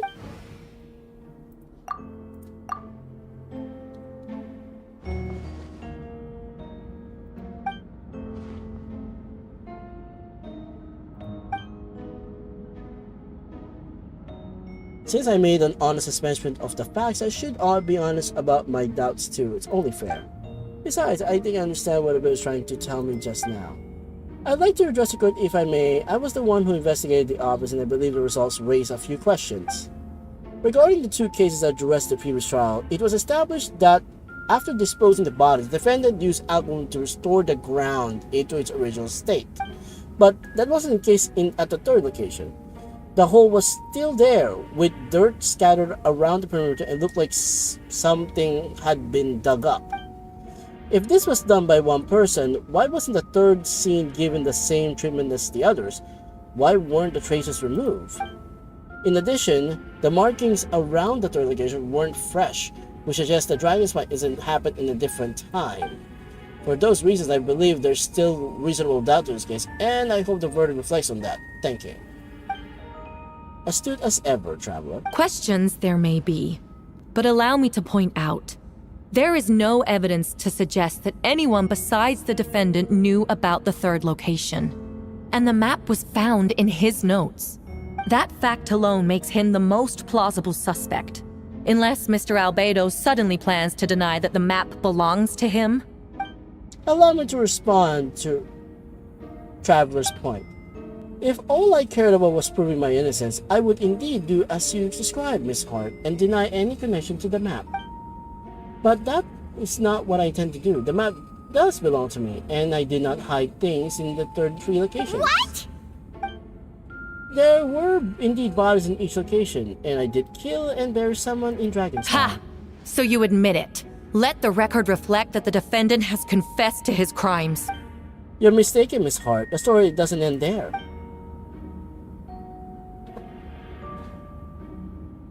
Some time ago, I encountered an uninvited guest in the Dragon's Mine, someone who wanted to take advantage of the deserted nature of the region and eliminate me in secret. He desired to kill me, led to an altercation where I killed him instead, and buried the body on the mountain on the third location marked on the map. Actually, the traveler Amber Bennett and I were with Albedo that day. The Adventurers Guild was holding an event on Dragonspine. After it ended, we all left the area. If the person Albedo is referring to is different from the one we encountered on the mountain, then the altercation must have occurred after we left. This only proves that the defendant is guilty on all counts. Those innocent people, their blood is on your hands. No, you're wrong. You deny it? After admitting to murder for the whole court to hear? You've clearly lost your mind. If you let me finish, Miss Hart, I could get to the important part. The man who attacked me in Dragon's was my height, with blonde hair and blue eyes, dressed clothes nearly identical to mine. So, someone who happens to look exactly like you? Exactly like him? Oh, so I was right. It does come back to what happened back then. It's one thing to look similar, but for the clothes to be the same? What's going on? I don't want to be here anymore. Regardless, the important thing is that you admit to killing someone on Dragonspine. Yes, I killed someone that day. Someone who looked nearly identical to me. But I never said someone was a person. I see. Then, it appears I need to withdraw my testimony. What? Everyone! I brought her! Wait, you... The person who just came in, isn't that Hertha? What's going on? Who are you? Why do you wear my face? Hello to you too. As you can see, this Hertha is the logistics captain of the Knights of Venus. I see what's going on here. It's all been leading up to this, hasn't it? Your confession. It was all an elaborate stunt to set me up. You want to undermine my credibility? Fine. It doesn't eliminate the mountain of evidence stacked against you. All I want is justice for the people of Mondstadt. Order in the court. I've been stationed in Mondstadt all these years because that is where the subject of my research lies, the Dragon Durin. Several hundred years ago, the Dragon of the East, Devlin, defeated Durin in the battle and with the help of Barbados, sealed his remains in Dragonspine. Durin was created through alchemy, one of the finest specimens of artificial life. As such, death was not true entering. His heart still beats and grows more revitalized by the day. My imposter on Dragonspine was a failed specimen abandoned in Durin's stomach. An unacceptable alteration of the homunculus project. Homunculus? Are you trying to insinuate that I'm some kind of homunculus? Because it looks to me like the artificial one is standing right there. Some kind of imposter you dragged in from Dragonspine. So this is what I look like when I fly off the handle. You know, they say imitation is the best form of flattery, but your impersonation has overstayed its welcome. Master Jean, what are you waiting for? We've known each other for so long. You recognize the real me, don't you? The two of you look identical, but judging based on demeanor, then you are actually more like the herder I know. That means nothing! By that logic, I could just as easily accuse the albedo in this room of being an imposter! How do we know he isn't the fake one? A cold-blooded killer who replaced the real albedo long ago! Then, how about something only the real Hertha would know? The longest scar on my body. The knights who fought alongside me that day should remember where it is. I remember. Let's hear your answer. I'd like to hear Miles' answer first. Huh? You don't know? Or you don't remember? I heard you've been acting strange these days. Disoriented? Confused? You were closer to me than anyone during that battle. And yet you don't remember a thing. Strange indeed. No, my head. It hurts. The scar is right here. Why the nerves? I can't imagine this comes as a surprise. Unless your informant in the Knights of Runes failed to mention the scar at Hert's left Albedo arm. has done a lot of research into beings like you. If you deny it, then show us your arm. No need to panic, you can just add it now. You excel at changing your appearance, don't you? Or should I say, all spawned Durin's life force have that ability. A powerful life force, an appearance you can change at will, yet you are formless one, paralyzed to act, because your word using the power that could affect your accomplices. Accomplices? Then Miles must be one of them. There are others too. Most of the beings under Durin's life force have gathered here, and yet their presence somewhat impedes her from taking action. Once you attempt to transform, all who surround you will be affected by your power. You can't control it, because in this network of living beings, you serve as the core. Show us your arm. Ugh! Have it your way! Whoa! Come on, let's go!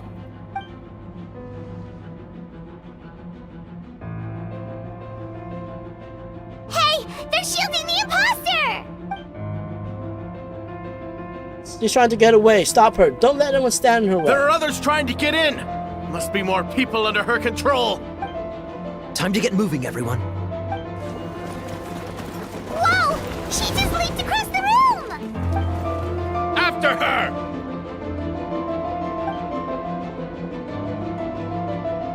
It's time. All units move out. Third company, keep on to the Panzer's trail. We finally have a chance to talk, but before I explain the events of the past few days, I'd like to make a few things clear. First, I never killed any of my fellow citizens, and I never used human remains as part of an criminal experiment. Second, the events of past week were all part of the plan. Most of the members of our order were in it. As for the witnesses, Master Duke picked up on the situation long before today's proceedings. Wow, that's quite an involved plan. So basically everything has been like an act. Okay. I guess. It's kind of a weird thing to do, but okay. Indeed, follow me. Wait, everything's been an act. Kind of an impressive act, actually, honestly. What? How are there monsters in the city? They are all monsters from Dragonspire. An attack is imminent. But fear not, we've been preparing for this. We've been monitoring resurgence of Durin's life force. Its festering nature agitated these monsters. We knew it was only a matter of time before they advanced to Mondstadt. And so we made preparations for the inevitable battle. I was hoping you could join me to provide assistance in the battle to come. Of course. Where's our first step?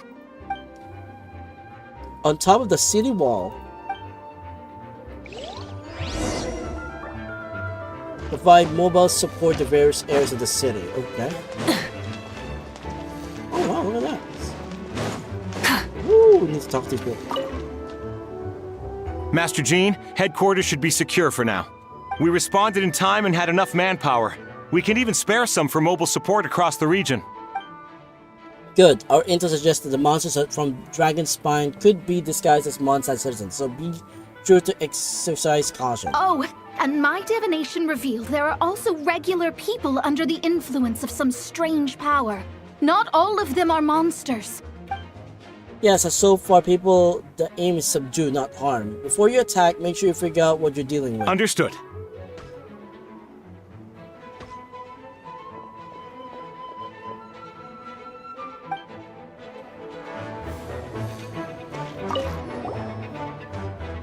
Ah, perfect timing, Traveler. I was hoping you three could form a mobile unit to help respond to various threats in the area. It's been a while, Traveler. I'm also here to help. Jean and I are going to remain here to monitor the situation. We'll leave the other locations to you. Don't worry, my scry glass doesn't show the slightest chance of failure. Victory will be ours. I'll point out that I didn't notice all of this decor.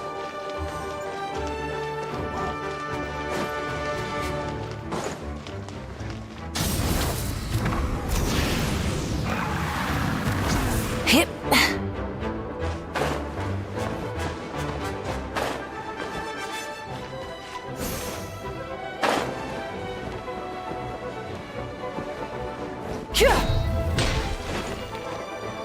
Burn it down! Captain Albedo, honorary knight, and your floating companion. Some of the people around here are acting strange. Be careful.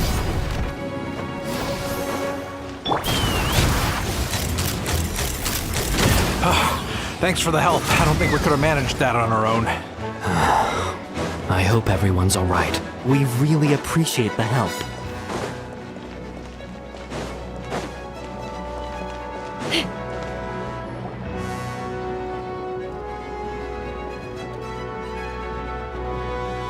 Hey, Betty! Shoot, someone's coming. Help me, please! Someone help me! What's with the freakout? It's just us. Ah, perfect. I can drop the act. Sorry, I thought you were regular citizens. It's about time. I think we can proceed with the plan. I agree. Although, it's been a while since I dealt with something this big. Oh, it's gonna be pretty exhausting. Don't worry, I'll treat you with a drink for your trouble. Just what I wanted to hear. So, these two know the other's identity then? People can make new friends when you're not here, you know. Monsters started surging in from Dragonspine during the trial. They soon became agitated, likely in response to the core coming under pressure. Still, I never expected those monsters to have become this advanced.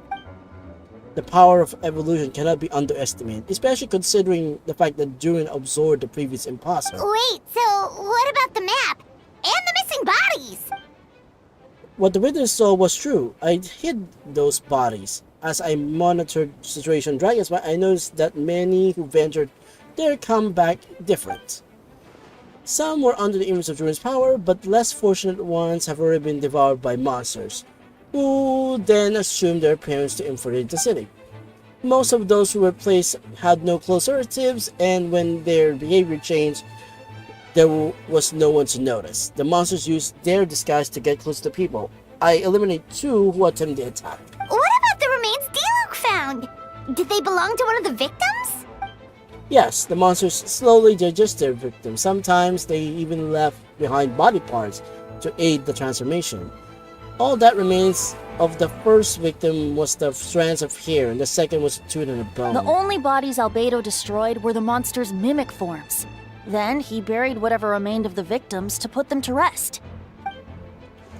Well, someone had to do it. Besides, I managed to gather some valuable data on the petrification of the bodies. After we defeated the doppelganger Whoopaplow from Dragonstone, we promised to tell each other a story, remember? You told me the story of the gardener, I remember. I'm glad. Then remember what I told you about the Subject 2? In his pursuit of replacing the Subject 1, he transferred a Whoopaplower into Subject 3. So there was another imposter in Dragonstone that day. Yes, that will be Subject 2. I confronted him and buried his body on Dragonspine. As you can see, at one point there was something hidden in that hole you found. But Durin is becoming more revitalized by the day. Under influence of his power, the monsters dug up Subject 2's body and returned to Durin's stomach. Durin absorbed the failed creation along with his knowledge and way of thinking. Ever since then, all creatures spawned from its power had ability to transform their appearance. Humans who venture into Dragonspine for too long are bound to fall under Druin's influence, but those effects don't show themselves right away, and to extent to which a person has affected is hard to perceive. You saw it for yourself, didn't you? All the people acting strange? Those are the same people who just tried to break into the Knights of Favonius headquarters. Durin's power remained dormant within them until, finally, it surged to the surface and seized control. That was our goal. If we could force a situation where the imposters had no choice but to unleash that power, all under its arrest would become violent, and thus we would know who was affected. Wait, so what do we do? We can't go around hurting innocent people! That's why I'm here. It would make me look bad if I just lazed around after promising to help. We will use the power of the animals to restrain them for now, and should give the Night World a chance to subdue them without harming. A specialized team will deal with them later. Alright, that's long and short situation. It's time to activate that thing. Yes! So, if there are little secrets other people shouldn't know, my identity, for example, keep it to yourself, okay? Alright, this should do it.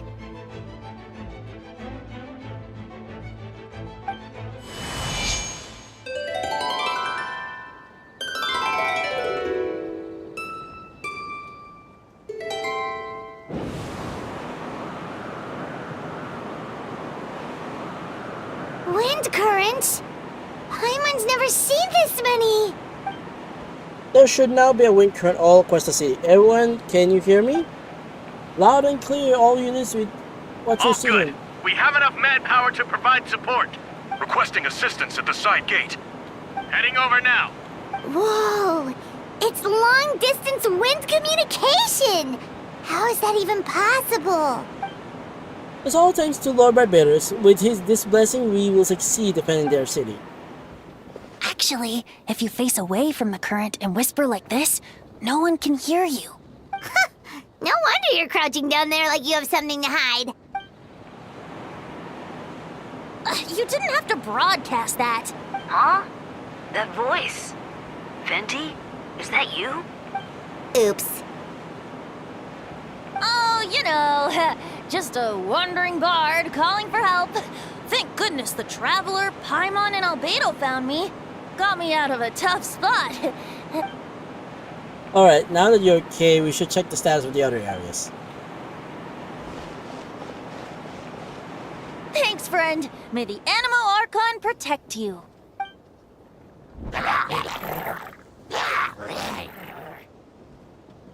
I've got things covered here.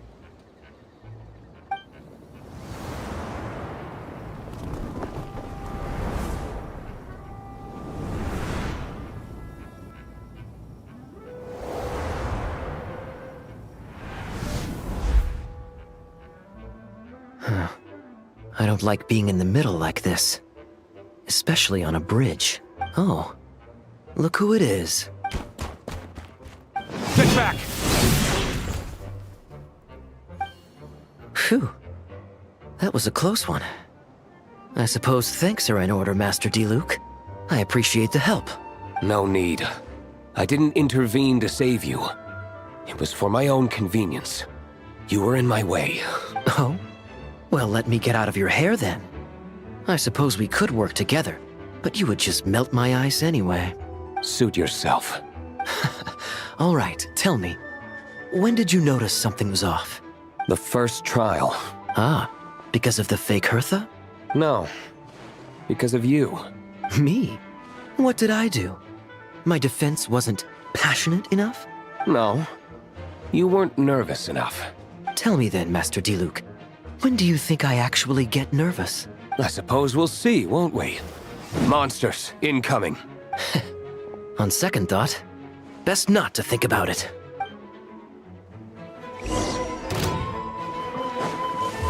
Verdict is... This moment will be frozen in time. Come on, sibling attacks. Dodge this.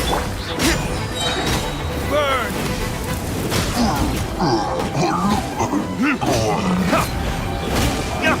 Don't get frostbite. Freeze!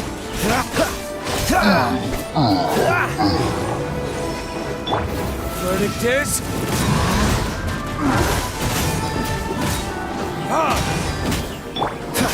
Dodge this!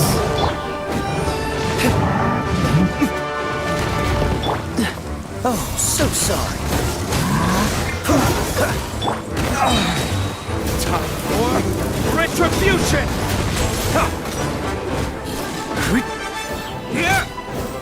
Freeze!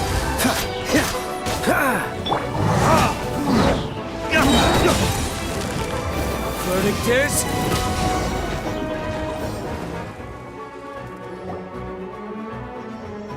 They're over there! Dilu, Kaya! If you had time to make it out here, I'm guessing the other areas are secure.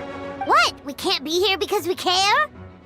Maybe this was just a closest spot to the city gate. Maintaining control over the main road means maintaining control over the battle as a whole.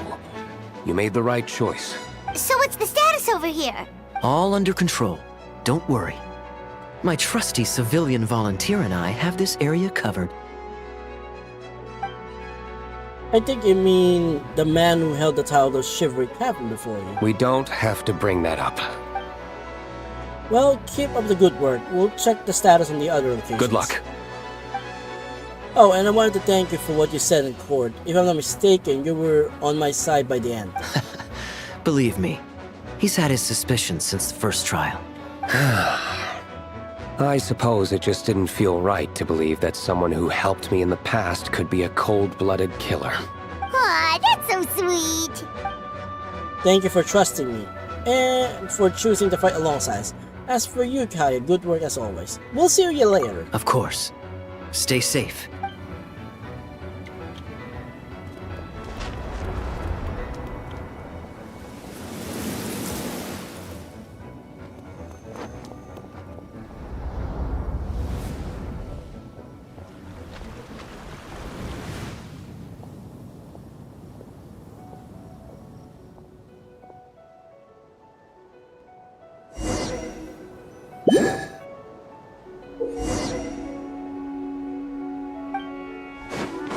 I'll protect us.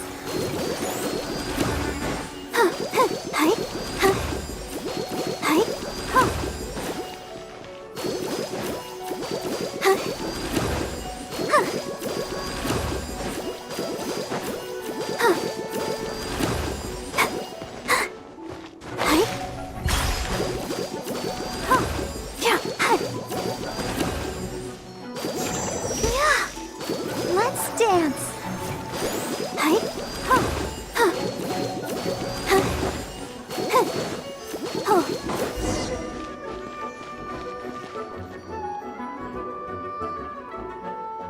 Alright, you should be on the mend? Thank you so much, Miss Barbara.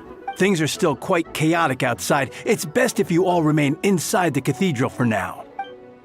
You're not rushing back on the front, are you? You're still injured. Don't worry, Miss Barbara. I'll try not to put myself in harm's way. I can help with the logistics from the back.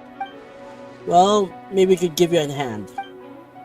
As you said, the situation is chaotic. Injured parties should not be left unattended. There are others who need to be back to the front lines, so I'll escort you all myself. Of course. Thank you, Miss Rosaria. Just doing my job. I'll leave the material to you then, Barbara. You can count on me. And don't really know how all this started, but I know Jean and the others have preparing for this a really long time, so I think everything will be alright. No, it just has to be. Did I catch you in a bad time, Barbara? No, not at all. Did you need something? I just wanted to tell you that over the next few days, a lot of things are going to happen to Monset. Attacks and fighting, so I need to take care of yourself. Huh? How do you know? Albedo warned us in advance. It has something to do with Dragon Spine, and he's our authority in the region, so we should take him for his word. Dragon Spine, huh? So the city is going to be in danger? Yes, but the Night Reverse will do whatever we can to protect the people. But then who will protect you? Don't worry, I'll look out for myself, I promise. Please let them be okay out there. Sister Barbara, could you lend me a hand? Oh, of course. Coming.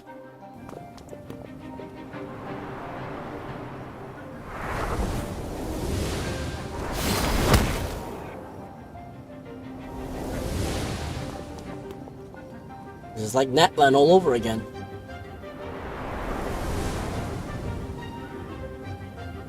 They're here! Prepare for battle! On guard, everyone! Incoming monsters at 11 o'clock! Looks like we've got 25 hilly churls, 2 blazing axmita churls, and a bunch of different slimes. Prepare elemental countermeasures! Roger that.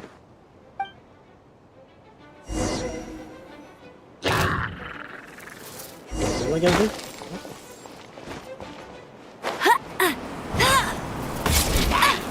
Engaging!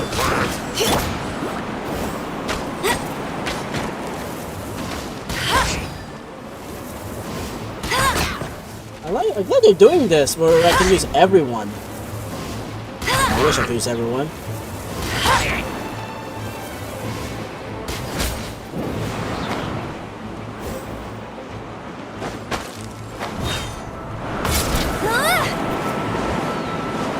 Providing cover fire!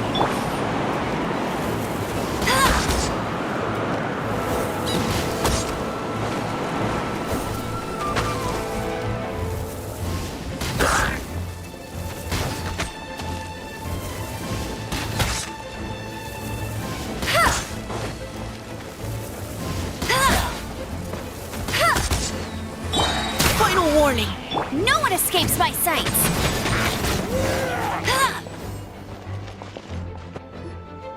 All units are now in position. Hertha! Oh, jeez, your voice scared me just now. What? Still caught up in the imposter incident? I thought you knew about the plan. Well, after you up and disappeared one day, all Master Jean told me was that you'd be gone for a while on an important mission, and that it'd be better if people thought you were dead. And then, what do you know? Someone who looks exactly like you appears out of nowhere 2 days later. If Master Jean hadn't told me about your mission, I would have fallen for it hook, line, and sinker. Yeah, that's quite a scary thought. I get chills just thinking about it. A monster replacing someone close to you, and you're none the wiser. Don't worry, once this is over, these monsters won't be a threat to us again. Albedo! Are you okay? The trial wasn't too hard on you, was it? I'm sorry I couldn't be there. I was so worried. Same here. I thought it was all real at one point. I was in complete shock. So you didn't know Amber. Then it seems Eula did an excellent job at keeping the situation under wraps, and no need to worry, you two. I'm no worse for wear. That sounds like Eula, all right. She's like an impenetrable wall, that one. You're not getting a secret out of her. Yeah, for sure. She's someone you can really count on. Wait, so how did you decide Hertha should disappear again? After all this fighting, I can't seem to get it straight. It was Kai's suggestion. He said the plan would work best with someone well-known, reputable, and without being too high profile. Naturally, Miss Hurt was the perfect choice.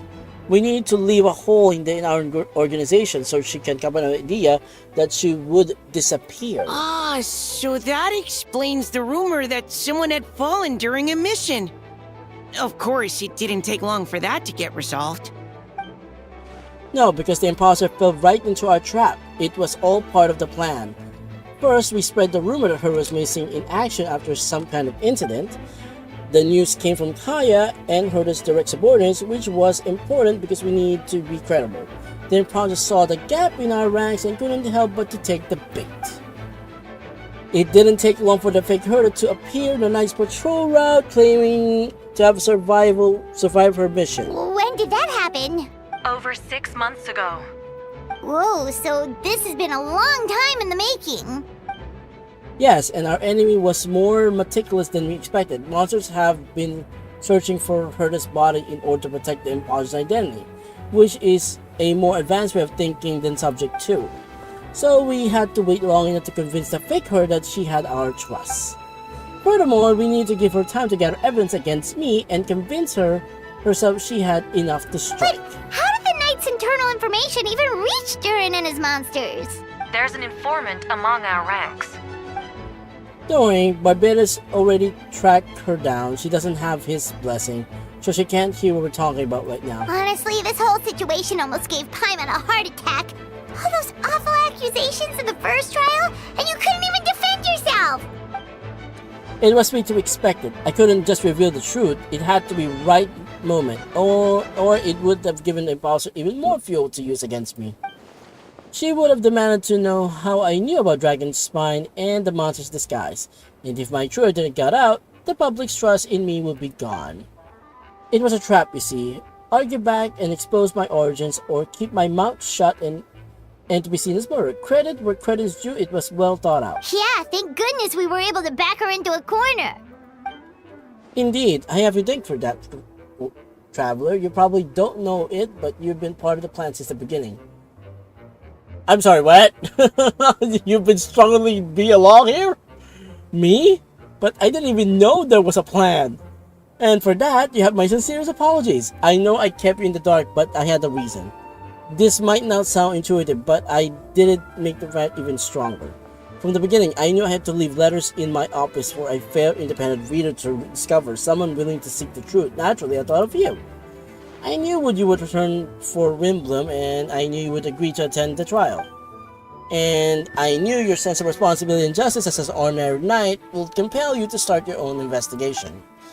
In fact, her, subject 2, has met you in Dragon's Spine before. If she thought even you had lost faith in me, her confidence might have just been best of her the perfect time for us to strike.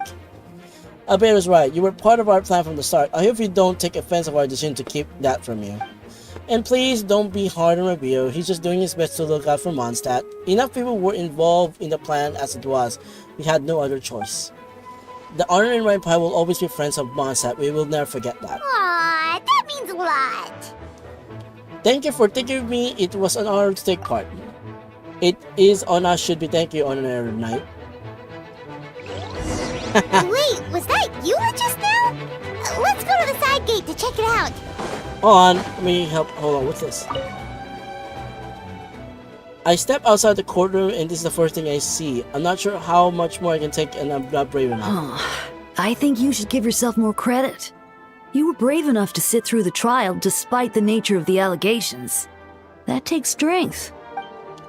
Deacon Dahlia, I didn't see you there. Apologies. Rosaria asked me to come.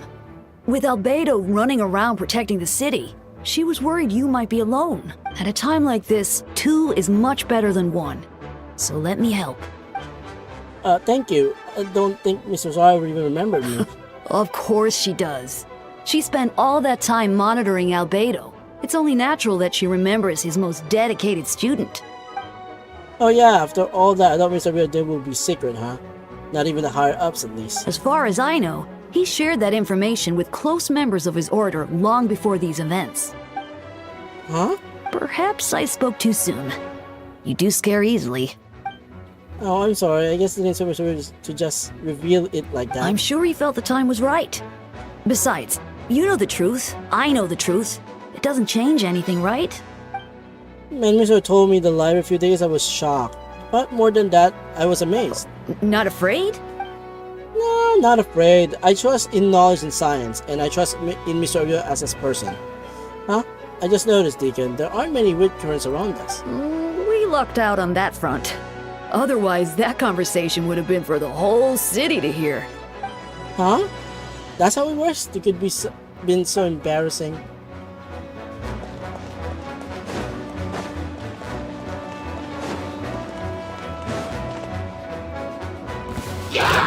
Oh, cutie, it's you. Here to take some weight off our shoulders? Supercop, it's you.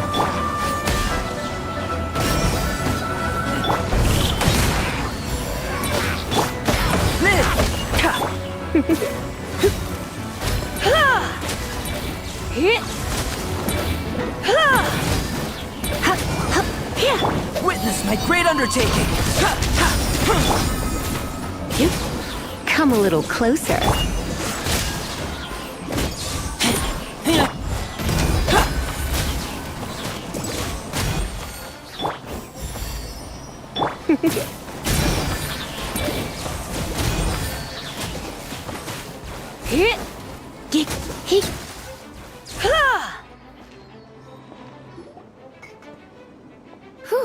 It's been a while since I unleashed my lightning during Windbloom. It happened a lot before? Unleashing lightning on people? No. Once in a while, maybe. It sure feels good to let loose, though. My old professor even wrote to me about that a few days ago. Of course, I made sure to emphasize that I always treat others with kindness. It's only natural for a student to inherit their teacher's ways, after all. And mine was a gentle old man from the Spontamod school. So you see, this time I only used gentle methods of electrocution. So gentle, even Jean would have no reason to intervene. Huh. Gentle electrocution. You seem to be in good spirits, Miss Lisa. Well, it's good to move about every once in a while. Huh. Gentle electrocution. Well, it's good to move about every once in a while.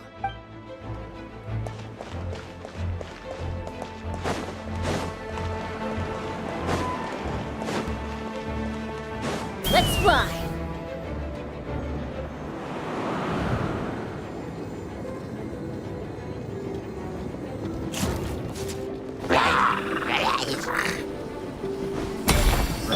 Burst forth!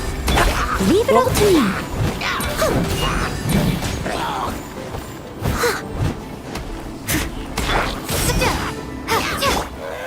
I'll catch up.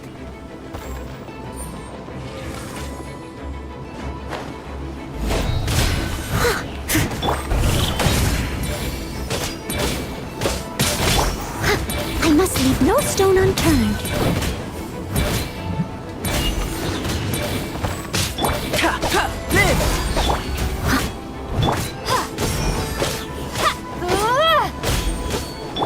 Coming to be! Feel this ancient power.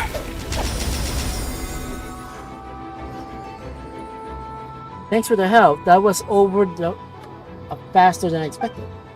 I'm sure you have place to be, so don't let me keep you. Rest assured, I'll keep the people around here safe. Be careful out there. I know victory is ours.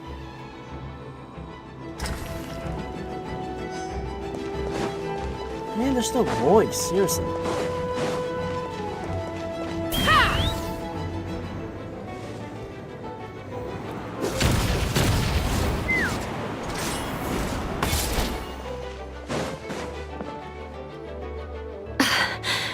It's all my fault. I knew Clea was fast, but disappearing like this? I only lost sight of her for 1 second. How am I going to explain this to Albedo? Explain what? Albedo! Traveler! Paimon! What brings you here? You're providing mobile support across the region. Was there something you need to explain? You can tell me anything. I hope you know that. Yeah! Plus, we kinda already heard what you said. Just tell us. There's nothing to be afraid of. Clea, she disappeared right under my nose. I'm sorry. I'm doing all I can to find her. I see. Please don't beat yourself. Clea is... Wait! Something's coming this way, and it doesn't look pretty! Alright. Fighting first, conversation later. She was right next to me, and the next thing I knew, she ran off somewhere. I swear I only lost sight of her for a second. Please don't be her speed. Don't worry, she's a knight in her own right. She can protect herself. Oh, there you are! Clea's here to help! See? Kids are fast in their feet. Those bombs. I see what you mean. She's not to be underestimated. Jumpy, jumpy, go!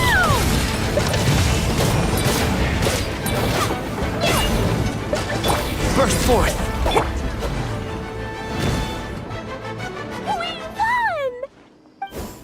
Good work, Clea. I'm counting on you to protect Eula next time, too. Albedo, you can't be serious. No problem. Just leave it to Clea. Are you going on patrol, Mr. Albedo? Clea heard you went camping for a few days, and these monsters followed you back home. Camping. Ah, right. The truth isn't suitable for little ears. That's right. So I need to report back to Master Jane and settle my expenses. If you have some time, I'm sure they will be grateful if you escort her back to their quarters as well. Of course. I place myself in your capable hands, Spark Knight. It would be an honor. Clea will do her best. Oh, isn't she precious? A little bomber keeps bombing everywhere. Someone needs to protect her, by the way.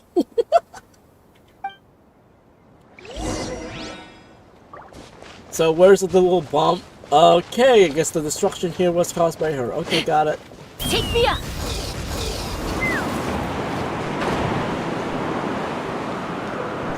Return to the center of Mondstadt. Oh wow, look at all the mess here.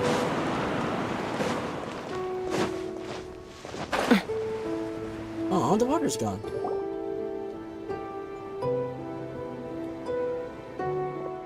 That should be it for now. Good work, everyone. How do we fare injury-wise? Good. All our preparations paid off. Injuries are few and far between. I have full record here. Wonderful. I'll review it in a bit. We're back! Everyone alright? Amber? Yup, right as rain. We're back! Klee kept Miss Eula safe the whole way.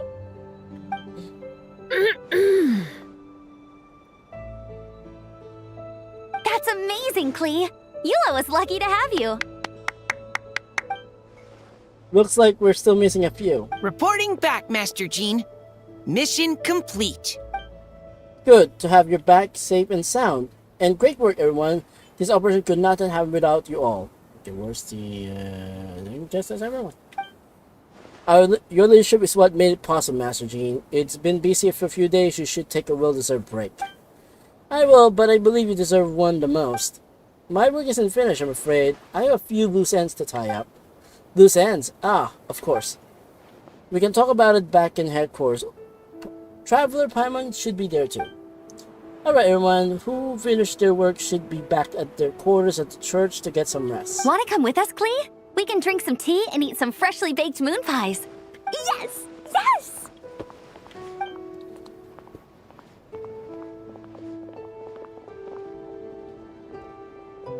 Hi, everyone. Venti, thank you for everything. I know there were difficult moments along the way. Oh, well, wait. Does that mean you saw me running for my life? Oh, no, apologies. Just forget I said anything. Just kidding. But you're right. It was tough out there. I almost lost my hat to the wind several times.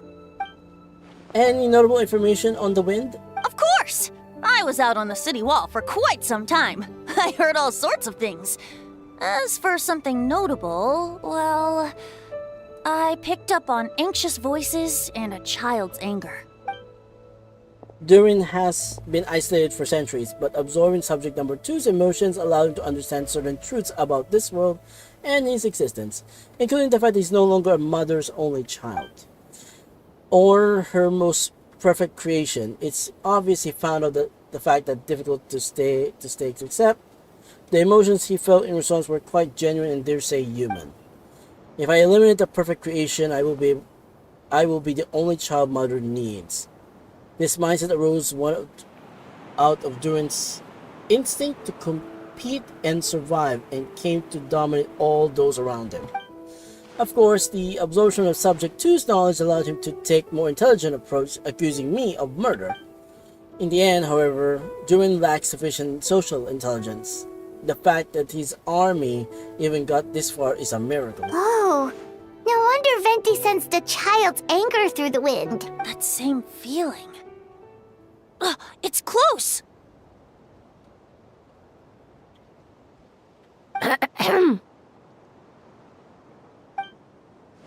Miss Fonia, here to make your report? Oh, nothing much to report, actually. Is that so? During the battle, we were talking about your transfer to the 7th Company. You were in charge of patrols and post-battle reconnaissance this time. How did everything go? Good. No problems. I see. If you don't mind me asking, why did you come from that direction and why you're alone? Did you think we're still meeting in the side gate? There was a change in plans. We sent men all over the wind in the last few minutes of the battle. There were a lot of changes during the operation, but I imagine you missed those as well because you're under Durin's influence. And you have been since the Trade of Dragonlance since months ago.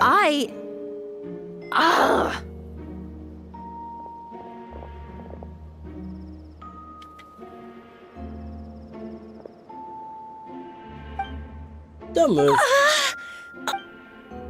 Let's get the discussion back to headquarters. Don't be scared. I'll figure out a way to free you from his powers soon.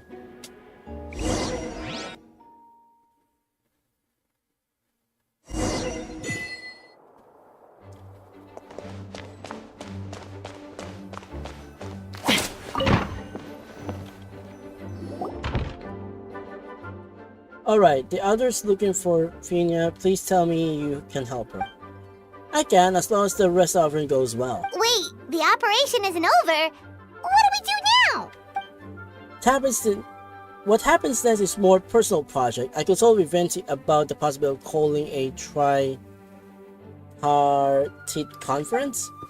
Ah yes, it's relative to the new tradition. Grandmaster came up with the idea a few years ago. I still remember when he approached me about asking the lovely ladies of the Hexen Circle for a small favor. The chumminess caught me off guard. If I hadn't known any different, I'd have thought he was talking about his older sisters or something. Older sisters? Is Varka really young or something? I wouldn't exactly call him young, but he's not old either.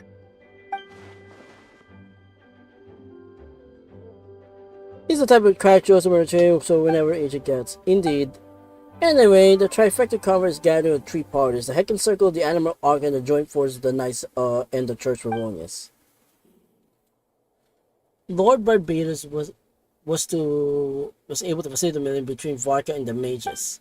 Varka has quite a way of words, so he was able to gain their favor and convince them to agree to a very important request. Namely, that in Monster's greatest time of need, the mages would return to lend their aid to our nation.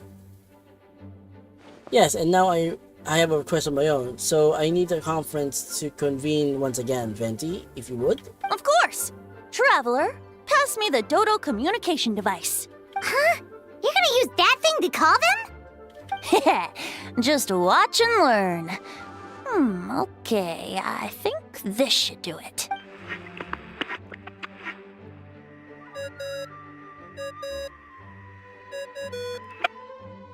What's that ringing? Is it the wind or something? Hold on, that's not the right voice. Wait. Barbados? Varka? Grandmaster? Oops, wrong contact. Sorry, Varka, you're probably busy right now. Well, considering I'm surrounded on both sides with a group on my tail looking to turn me into mincemeat, yeah, I'd say so. Ah, yes. Well, have fun with that. We can talk some other time. What the heck is going on the other side of that line? All right, pass along my regards. Oh, and I still owe you for those drinks, don't I? Just take it from my stash. I keep it in... You have a stash?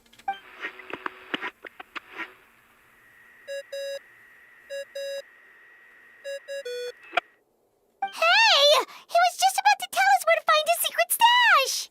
Don't tell me he hid it beneath the great tree of Windrise. That seems like a bit much. Probably. Hello? Who is this? Greetings, Miss Alice. It's Venti. Venti? Nope, it doesn't ring a bell. You're really gonna tease me like this? Fine. It's Barbados. Apologies, just a bit of fun. What can I do for you, dear Barbados? You still remember the Tripartite Conference, right? I'm calling on behalf of a friend. He's asking for a meeting. Oh? And which brave soul is it this time? It's me, Aunt Alice. Albedo, captain of the Knights of Favonius investigation team, requests a formal meeting with the Hexen Circle. And what is your wish, dear Albedo? I want to accomplish something unprecedented. How unprecedented? Something even your mother Rhine-daughter never accomplished? In terms of technique, no, but in terms of location and materials, yes. Okay, that makes no sense. You've piqued my interest. I'll be right there. Be right where? Here? In this office? Hello again, everyone. Okay, just teleported there out of nowhere, okay. Hello, Aunt Alice. I see you turn yourself into a giant Dotako. Darling, isn't it? It even has its own hat. Okay. Wow, the attention to detail. Pleasure to see you all again. It's been a while. On behalf of the Hexen Circle, I hereby grant Albedo's request. I'm guessing you still need to prepare? Take your time. Just come find me at the long table when you're ready. Aw, that's nice of you. I suppose it's just my nature, darling. Thank you, Aunt Alice.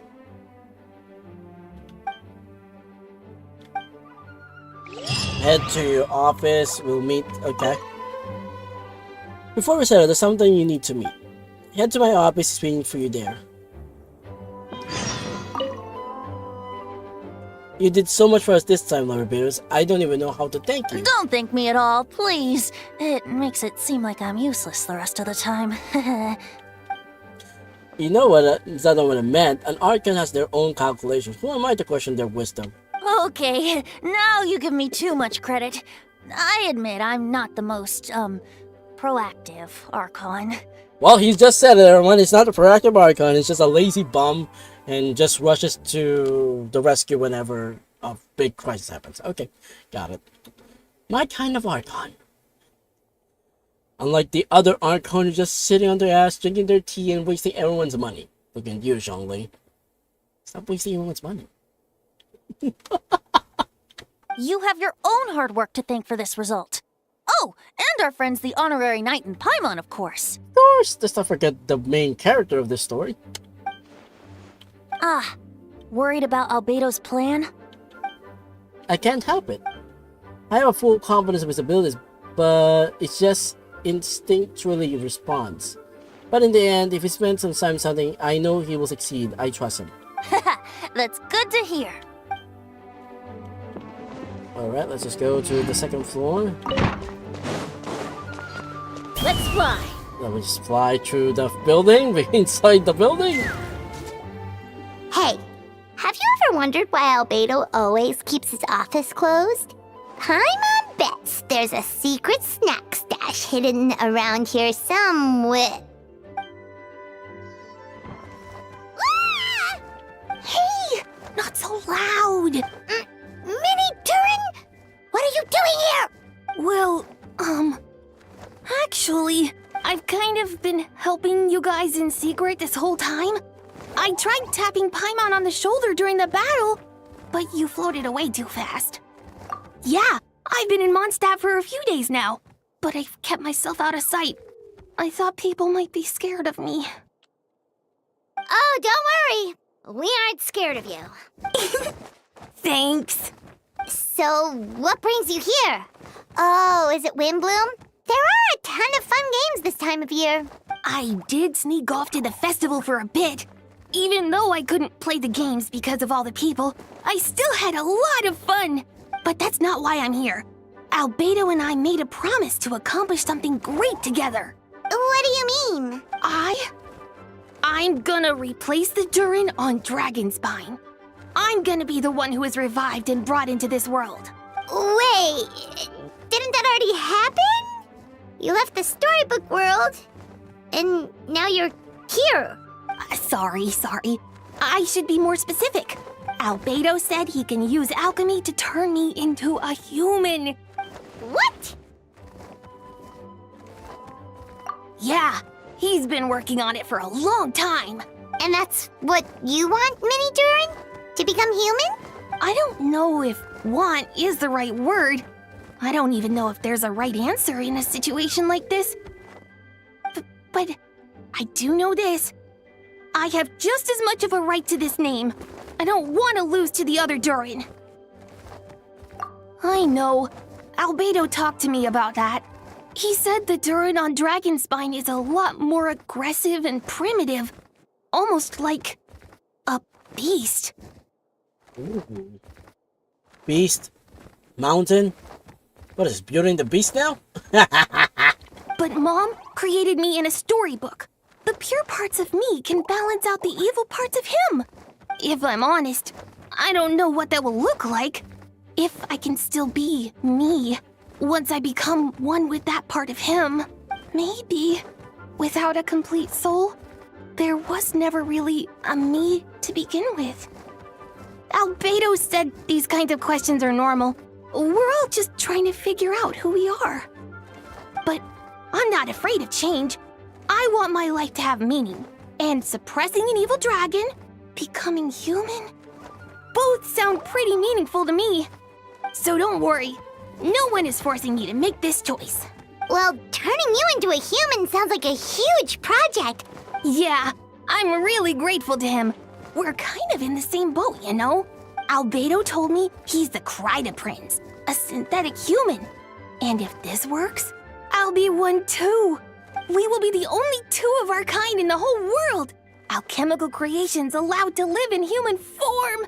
If all living things are grouped together by species, and there's only one other person like me in this world, I guess that makes us family. Definitely. You've just gotta trust one another. Actually, while we're on the subject, does your friend Hack know about this? Yeah. I told him I was coming here to fulfill this, duty. He didn't try to stop me. Just told me to get a move on then. He didn't say it outright, but I think he supports my decision. Maybe he even thinks it's a good idea to go through with this. I'm a little scared, of course, but excited too. Anyway, I'm really glad I got to talk to you at a time like this. I feel a lot better now. So, thanks. I'm feeling a little nervous, but also kind of excited. It's a strange feeling. I've never felt anything like it.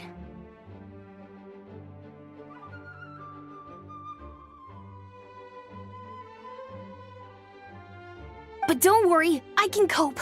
I gotta do my best to stay in a good frame of mind so that Albedo's plan can succeed. I'm sure you can. So what long table are we talking about? I think the only place I know of a long table is this one.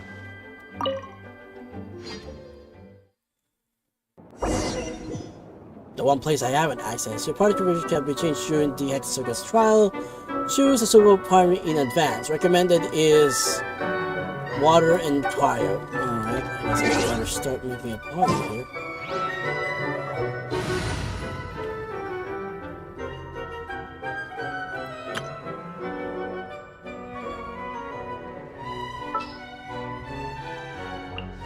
I will bring my notebook.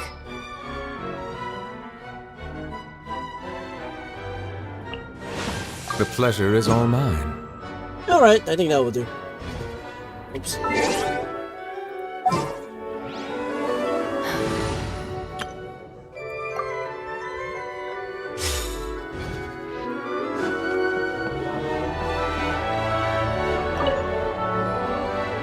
Welcome, one and all. Please sit wherever you like. So, no unspoken rules to be aware of?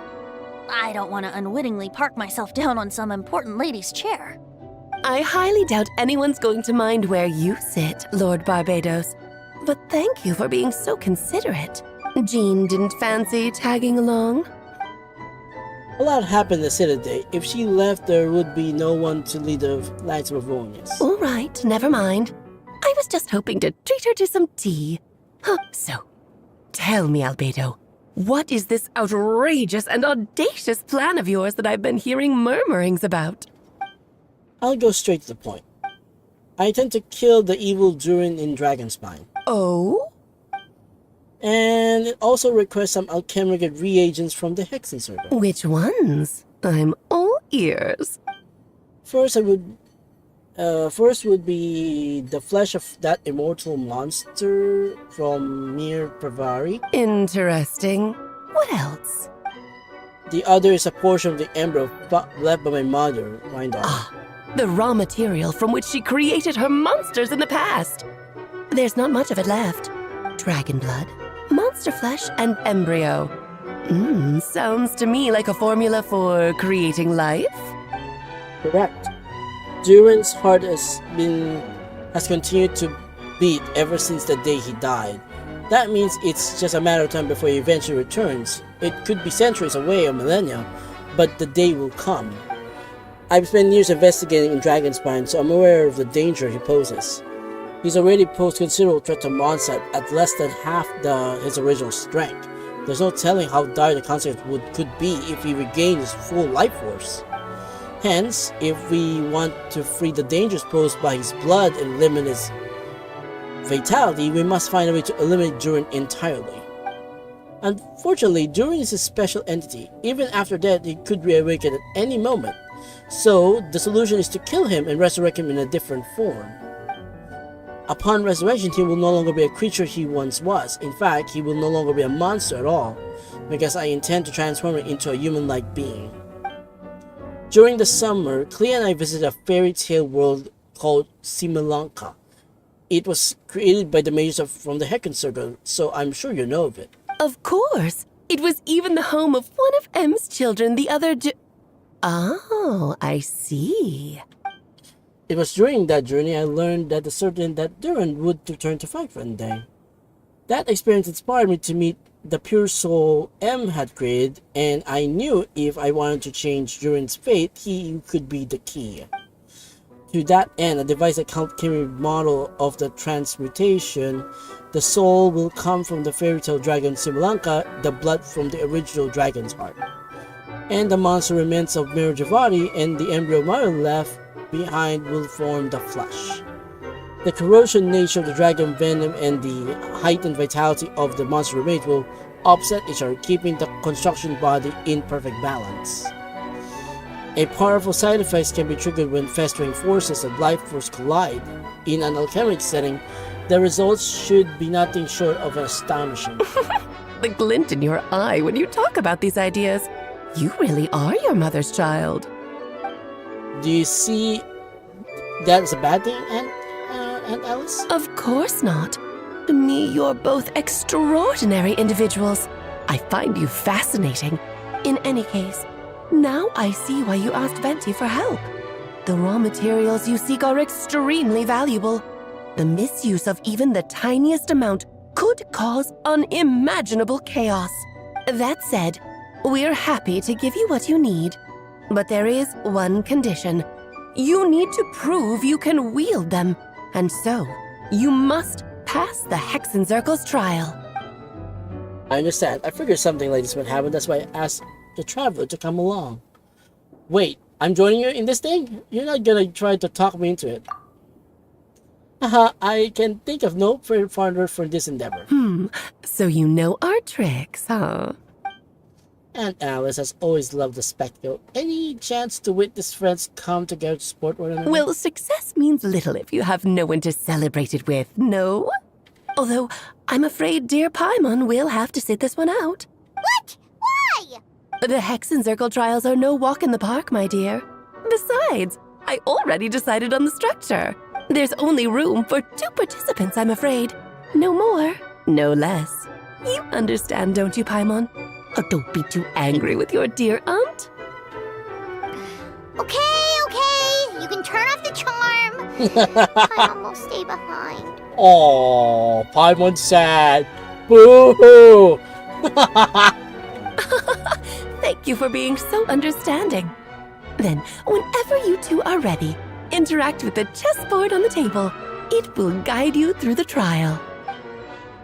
Then let me make a full request. Will you go through this trial with me? Let's do this! Are you ready? Just about. Then, my dear children, get ready for a taste of the Dodo King's magic.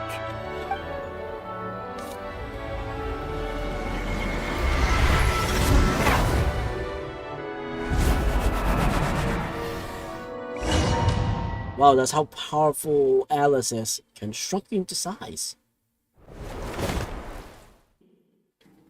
It's certainly in keeping with her.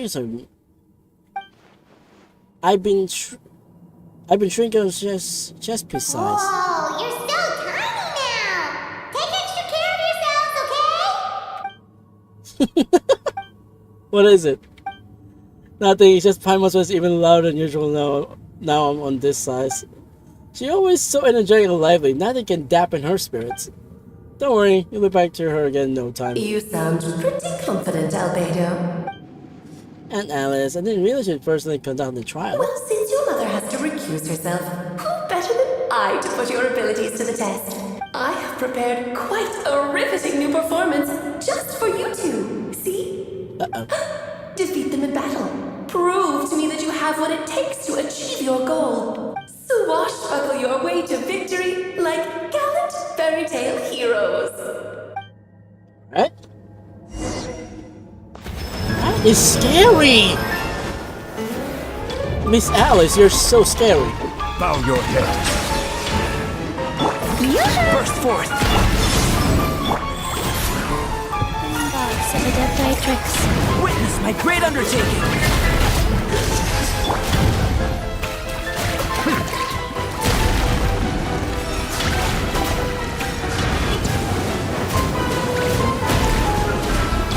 Be sanctified. Feel this ancient power. We should present a united front.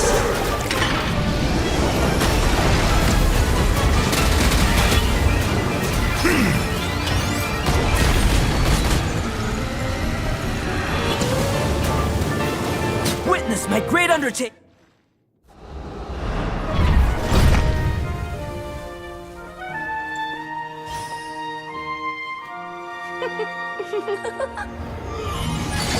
Ugh, it had to be this form? A toy really doesn't suit me. Doesn't seem like Alice. Well done, but this isn't over. I will now preside over the second trial. Stare straight ahead, and you will see things as they appear. But change your perspective, and you will see them as they are.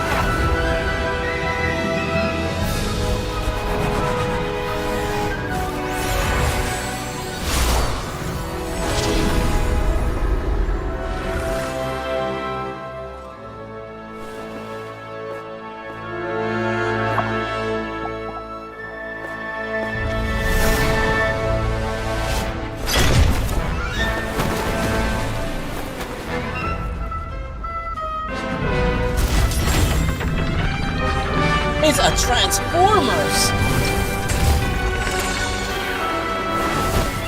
Oh wow.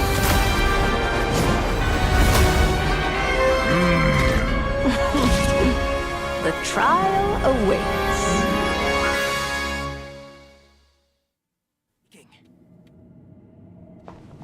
Only by turning the world on its head can we see its true colors.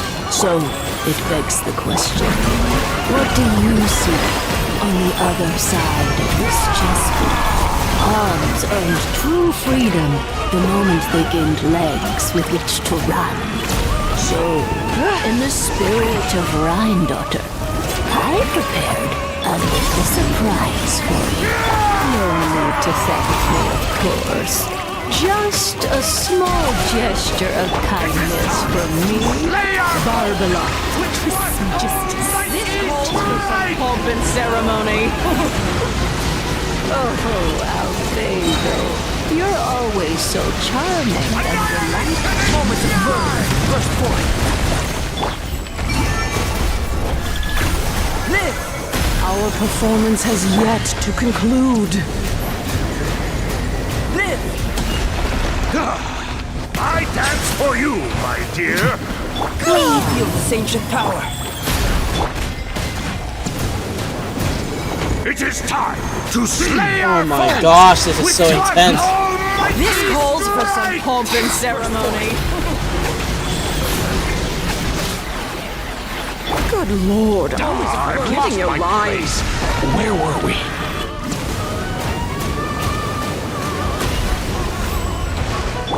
Let the world collide!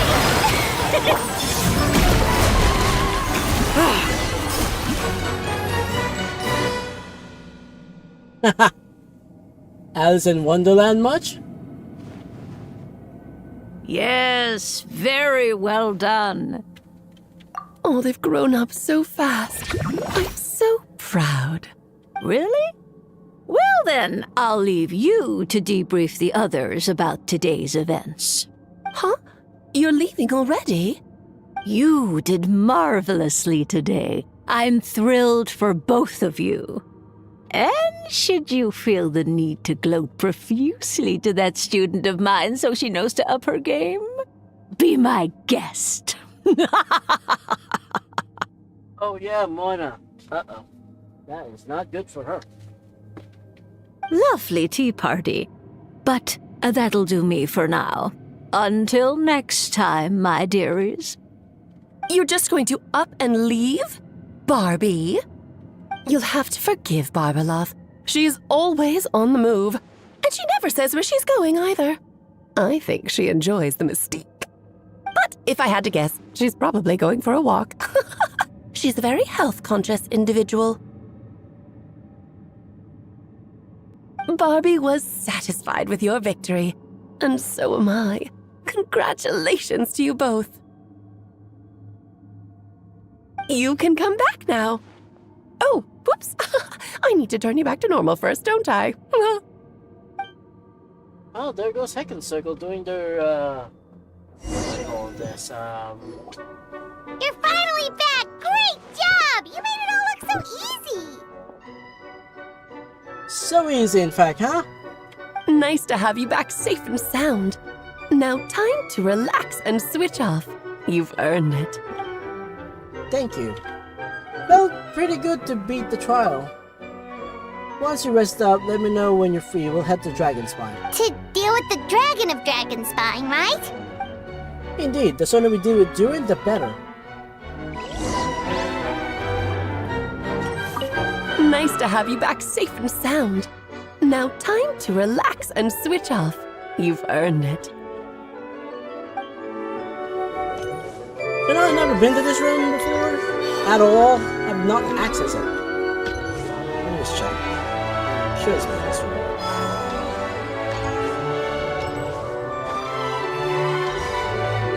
Yep. Oh, wow. Who's that?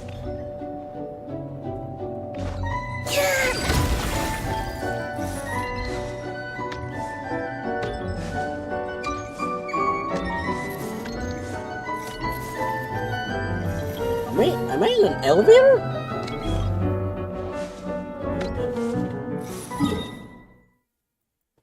Anyways. That was weird. Okay, yes.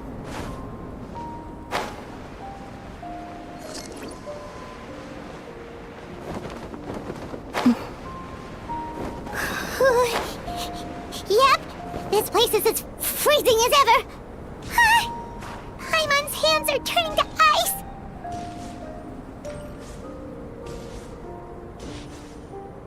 You sure? Is it warm in there?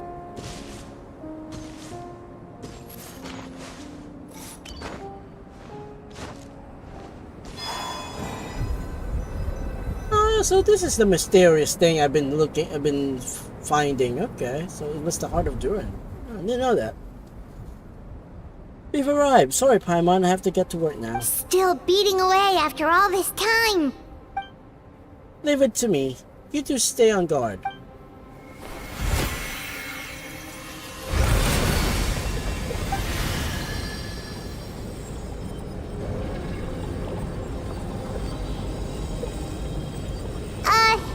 May Paimon ask a question? You may. Who is Durin to you? Do you think of him as one of your kind? And is he a dragon, person, animal, or monster? From the Alchemera perspective, we're both artificial creations, but biology speaking, we have no relation whatsoever. So to say we are kin would be categorically incorrect. Sounds like you prefer humans to dragons then. Not as much matter of preference, rather the things stand. I would say I belong to the class as human, albeit unique category, therefore, but thereof. But then again, most forms of life in this world possesses some unique traits. I'm perhaps the most unique among humans, in that I am the only one of my kind. But soon there will be another just like me, assuming this alchemical subject proves successful. I believe Mini Durin already told you of his intent to replace Durin of Dragonspine. After my conversation with him, he's already expressed strong interest in becoming human. It's a fascinating prospect, not to mention extremely challenging one. But I understand why it comes to this decision. Do you see this as an act of creation? Well, understand the broadness sense, this project deals with both past and future, and stands to profoundly impact many lives. That primarily is what makes it worthwhile. Helping Mini Dream become what he wants to be a secondary consideration, though it's a meaningful one. By contrast, my personal motivations are nothing so grand and meaningful. I'm just pursuing something I believe in. In my view, the cultivate life which the world cannot generate is endogenously as cultivating world itself. Whatever aids life is attaining a greater level of perfection improves the world by doing so. And it is not a question of whether this ought to be done or not, merely whether I wish to. The alchemical enterprise is concerned with deciphering and comprehending all life form of knowledge in the path I walk. Okay. Of course, that's not to say this is just a science experiment to me. Anything that affects Mondstadt, I approach first and foremost as a member of the Knights of Bavonius. Does that answer your question satisfactorily? Well enough, thank you.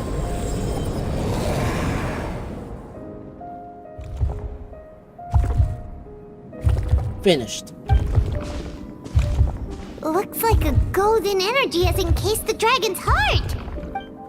The whole heart will be too big. I don't need that much. Instead, I just remove the core. The rest will soothe its vitality completely. This time, Durin's body should finally die for good. Wait, but in that case, what's gonna happen to the fake Hertha? And what about the people who fell under Durin's influence? The Knights will keep an eye on them, but as far as I'm concerned, eliminating Durin's influence on the Sinistry and creating a new true alchemy is the same thing. Armed with this heart, I'll be able to complete the alchemic array and deal with all the issues in one go. Okay, yes. So this is the heart without the heart now. That massive route that once looked like hearts lost its power and descended into a solemn silence. Oh no, it won't be able to absorb any vitality like this. Let's just go and port it to Urban Ultimate. Okay.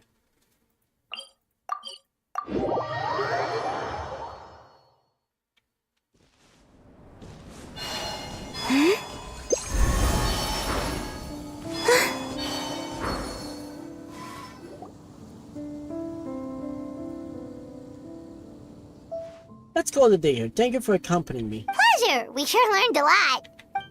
Mondstadt is a lovely place during the Windbloom Festival. You should take a look around and pick out the nice souvenirs for yourself. Oh yeah, the festival! Wonder who the Windbloom star is gonna be this time. Well, we've been too busy dealing with this situation the entire time.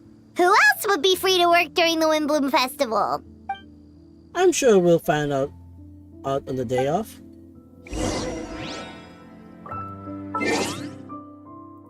Let's wait 2 days.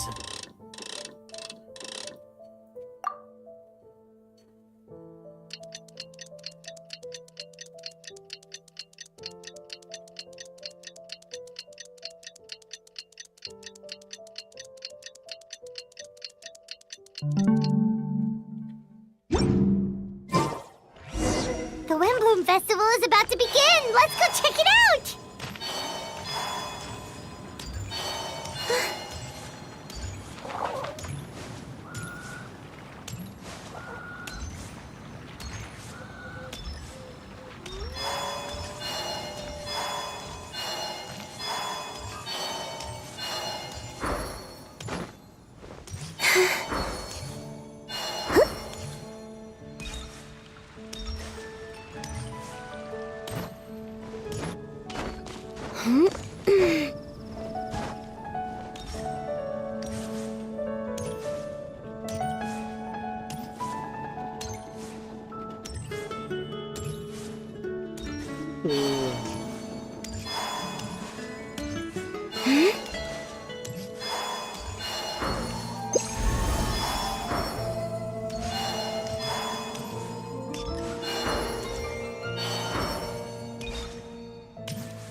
Okay, let's finish this. I think this is the end of the quest. As you know, during this year's Rainbow Festival, the people of Wands have banded together to defeat several waves of monsters that try to invade our city. Accordingly, we would like to award the title of Little Star to someone who made outstanding contributions to the defensive operation. As this is someone who may not look like strong warrior, but whose keen insight played a vital role in gaining control over the conflicts. His words and song always have lifted people's spirits, and they were great to support us all. Let's give a round of applause to DJ Windloom Star Venti the Bard. Wow! Amazing! Venti! Huh? No way! You're really gonna pick me? Why not? You're the perfect person for the job. Alright. Does that mean I get unlimited free drinks at the tavern? Yeah, sure, pal. I'm sure they'll be more than happy to support this year's Window Star if you like. You can even take a drink while you give your acceptance speech to the crowd. In that case, instead of a speech, how about a song? Everyone! The best bard in the land is about to begin his performance, so don't go away! Gather round and lend me your ears! Someone throws their ear on him.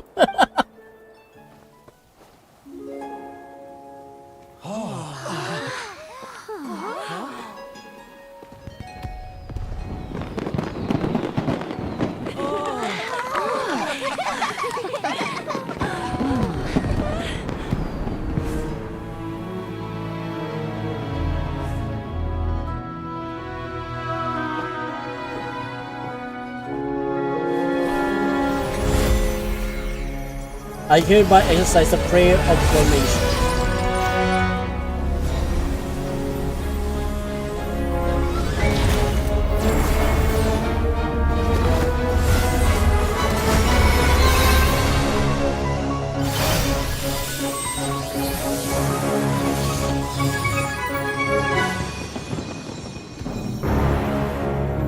Ambiguous earth, flowing water, refining fire, fortified wind.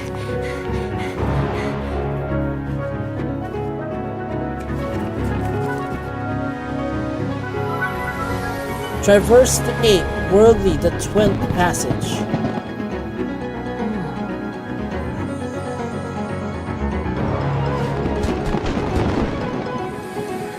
Immigrant soul, enter the mortal realm. Evaluate festering flesh in the sacred blood and bone. O sages, witness my grand endeavor. Wow!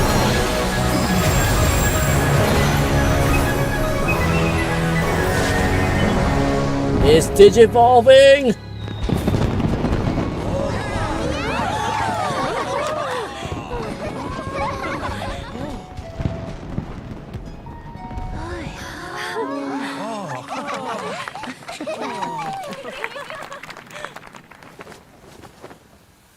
How was that? Not bad, right? Wait, why have you no voice? Oh, here we go. Ooh, Human Durin, here we go! Okay, I know he was already out like last year. I haven't caught up with that story yet, so... Albedo, how did everything go? Very smoothly, I'd say. We've achieved our goal. Really? So Mini Durin looks like a human now? Correct. However, his newly formed body is still stabilizing. We should give him some time. Incredible work, Albedo. I graciously accept the compliment. It really is rather remarkable what we've accomplished. So, how do you feel right now? Quite good. I did what I set out to do and achieved a personal goal. I think even she would make a rare facial expression had she seen it. She? My master and mother, Gold Rhindaughter. A long time ago, she sent me to Mondstadt with instructions to complete a task monumental importance to find the truth of the world. I had a theory about what she meant, and in time I was able to corroborate it. Sure enough, finding the truth of the world basically stood for getting a life. That might be easy for most people, but for someone like me, it meant doing a lot learning and a lot of things. I had to find out about myself and the world around me, but to me, to get to know me and get to know other people. Life is the space that exists between me and the world. To become truly human, I have to inhabit that space. So for an artificial human, finding a life is, in some sense, equivalent to finding the truth of the world. So that's what she meant, huh? Well, no wonder those monsters wanted to infiltrate the city and replace you. They wanted your life for themselves! Being alive is just existing, but having a life is what makes you truly human. I think that's the message she wanted to get across to me.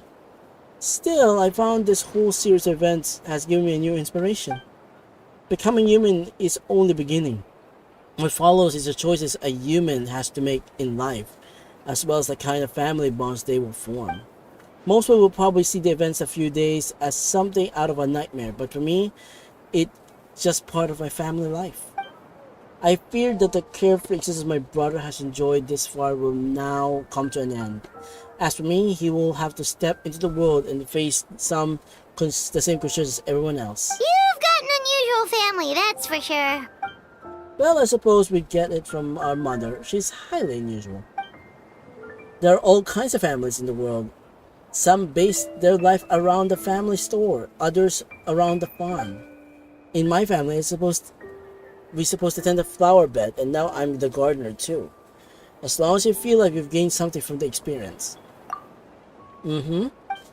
Master never showed her face, but if the Heckenzo knows what I've done, it means she knows as well and gave her approval. Since devouring Neburius, it would seem she finally found a modicum of peace. And if so, I'm truly happy for her. She didn't always have the penchant for madness, you know. Devouring Neburius? What's Neburius? It's the name of the ruler of life. What? Aunt Alice told me not too long ago, but it came to no surprise I knew Master would do sooner or later. As for the ruler of life, all I truly know is the Neburius is not gone. Instead, because Master's actions and she universe are now one. In any case, thank you so much for helping me during this ordeal and for choosing to stand by my side through all. Of course, that's what friends are for. Paimon took the word right off my mouth. Hearing you say it means more than I can say. I'll make sure to pass along the sentiment when I report back to Master G. Oh, so you're heading back to headquarters? Well, good luck with the report! Thank you. I'll get going.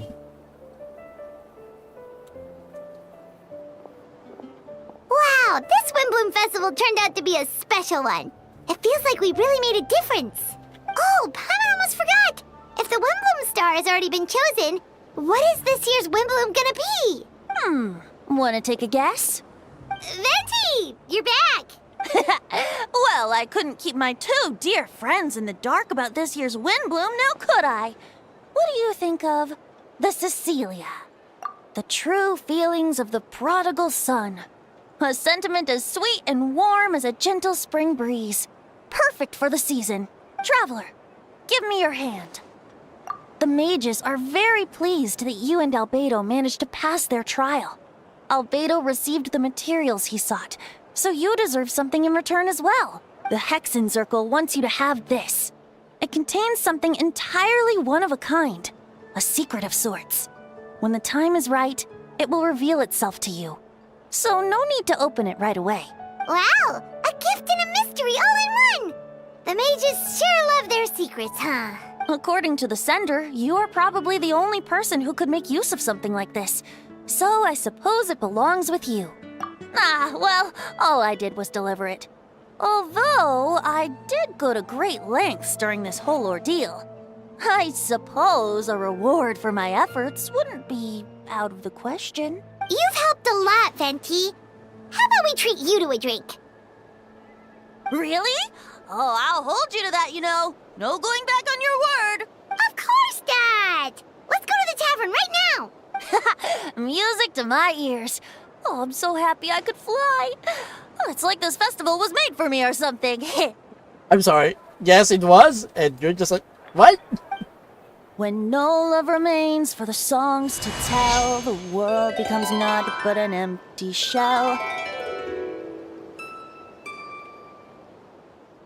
Cruel is said fate, cruel it may be, were it not for a hero who could set us all free.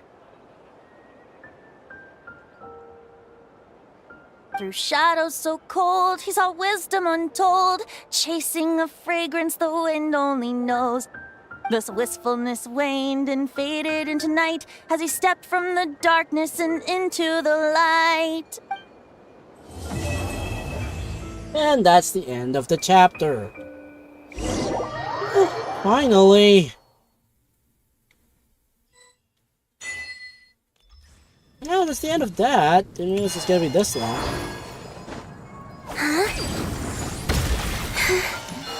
Okay, I suppose I should end this live stream now. I'd like to say thank you everyone for watching this one. It's a bit of a unique for me. I don't usually do these kinds of things, but I want to try. So this second channel might not be as active as the first one, but yes, besides Genshin, I might play other games as well. And anyways, I think I'll just end it right now. And I'm not sure what mission should I take. I still have this other interlude, and I kind of want to finish it before I head out to this one, which is the Not Cry quest. So I want to go finish this, and then we get to Not Cry. And for now, see, look, I have a lot of quests here. So I haven't done a lot of exploring.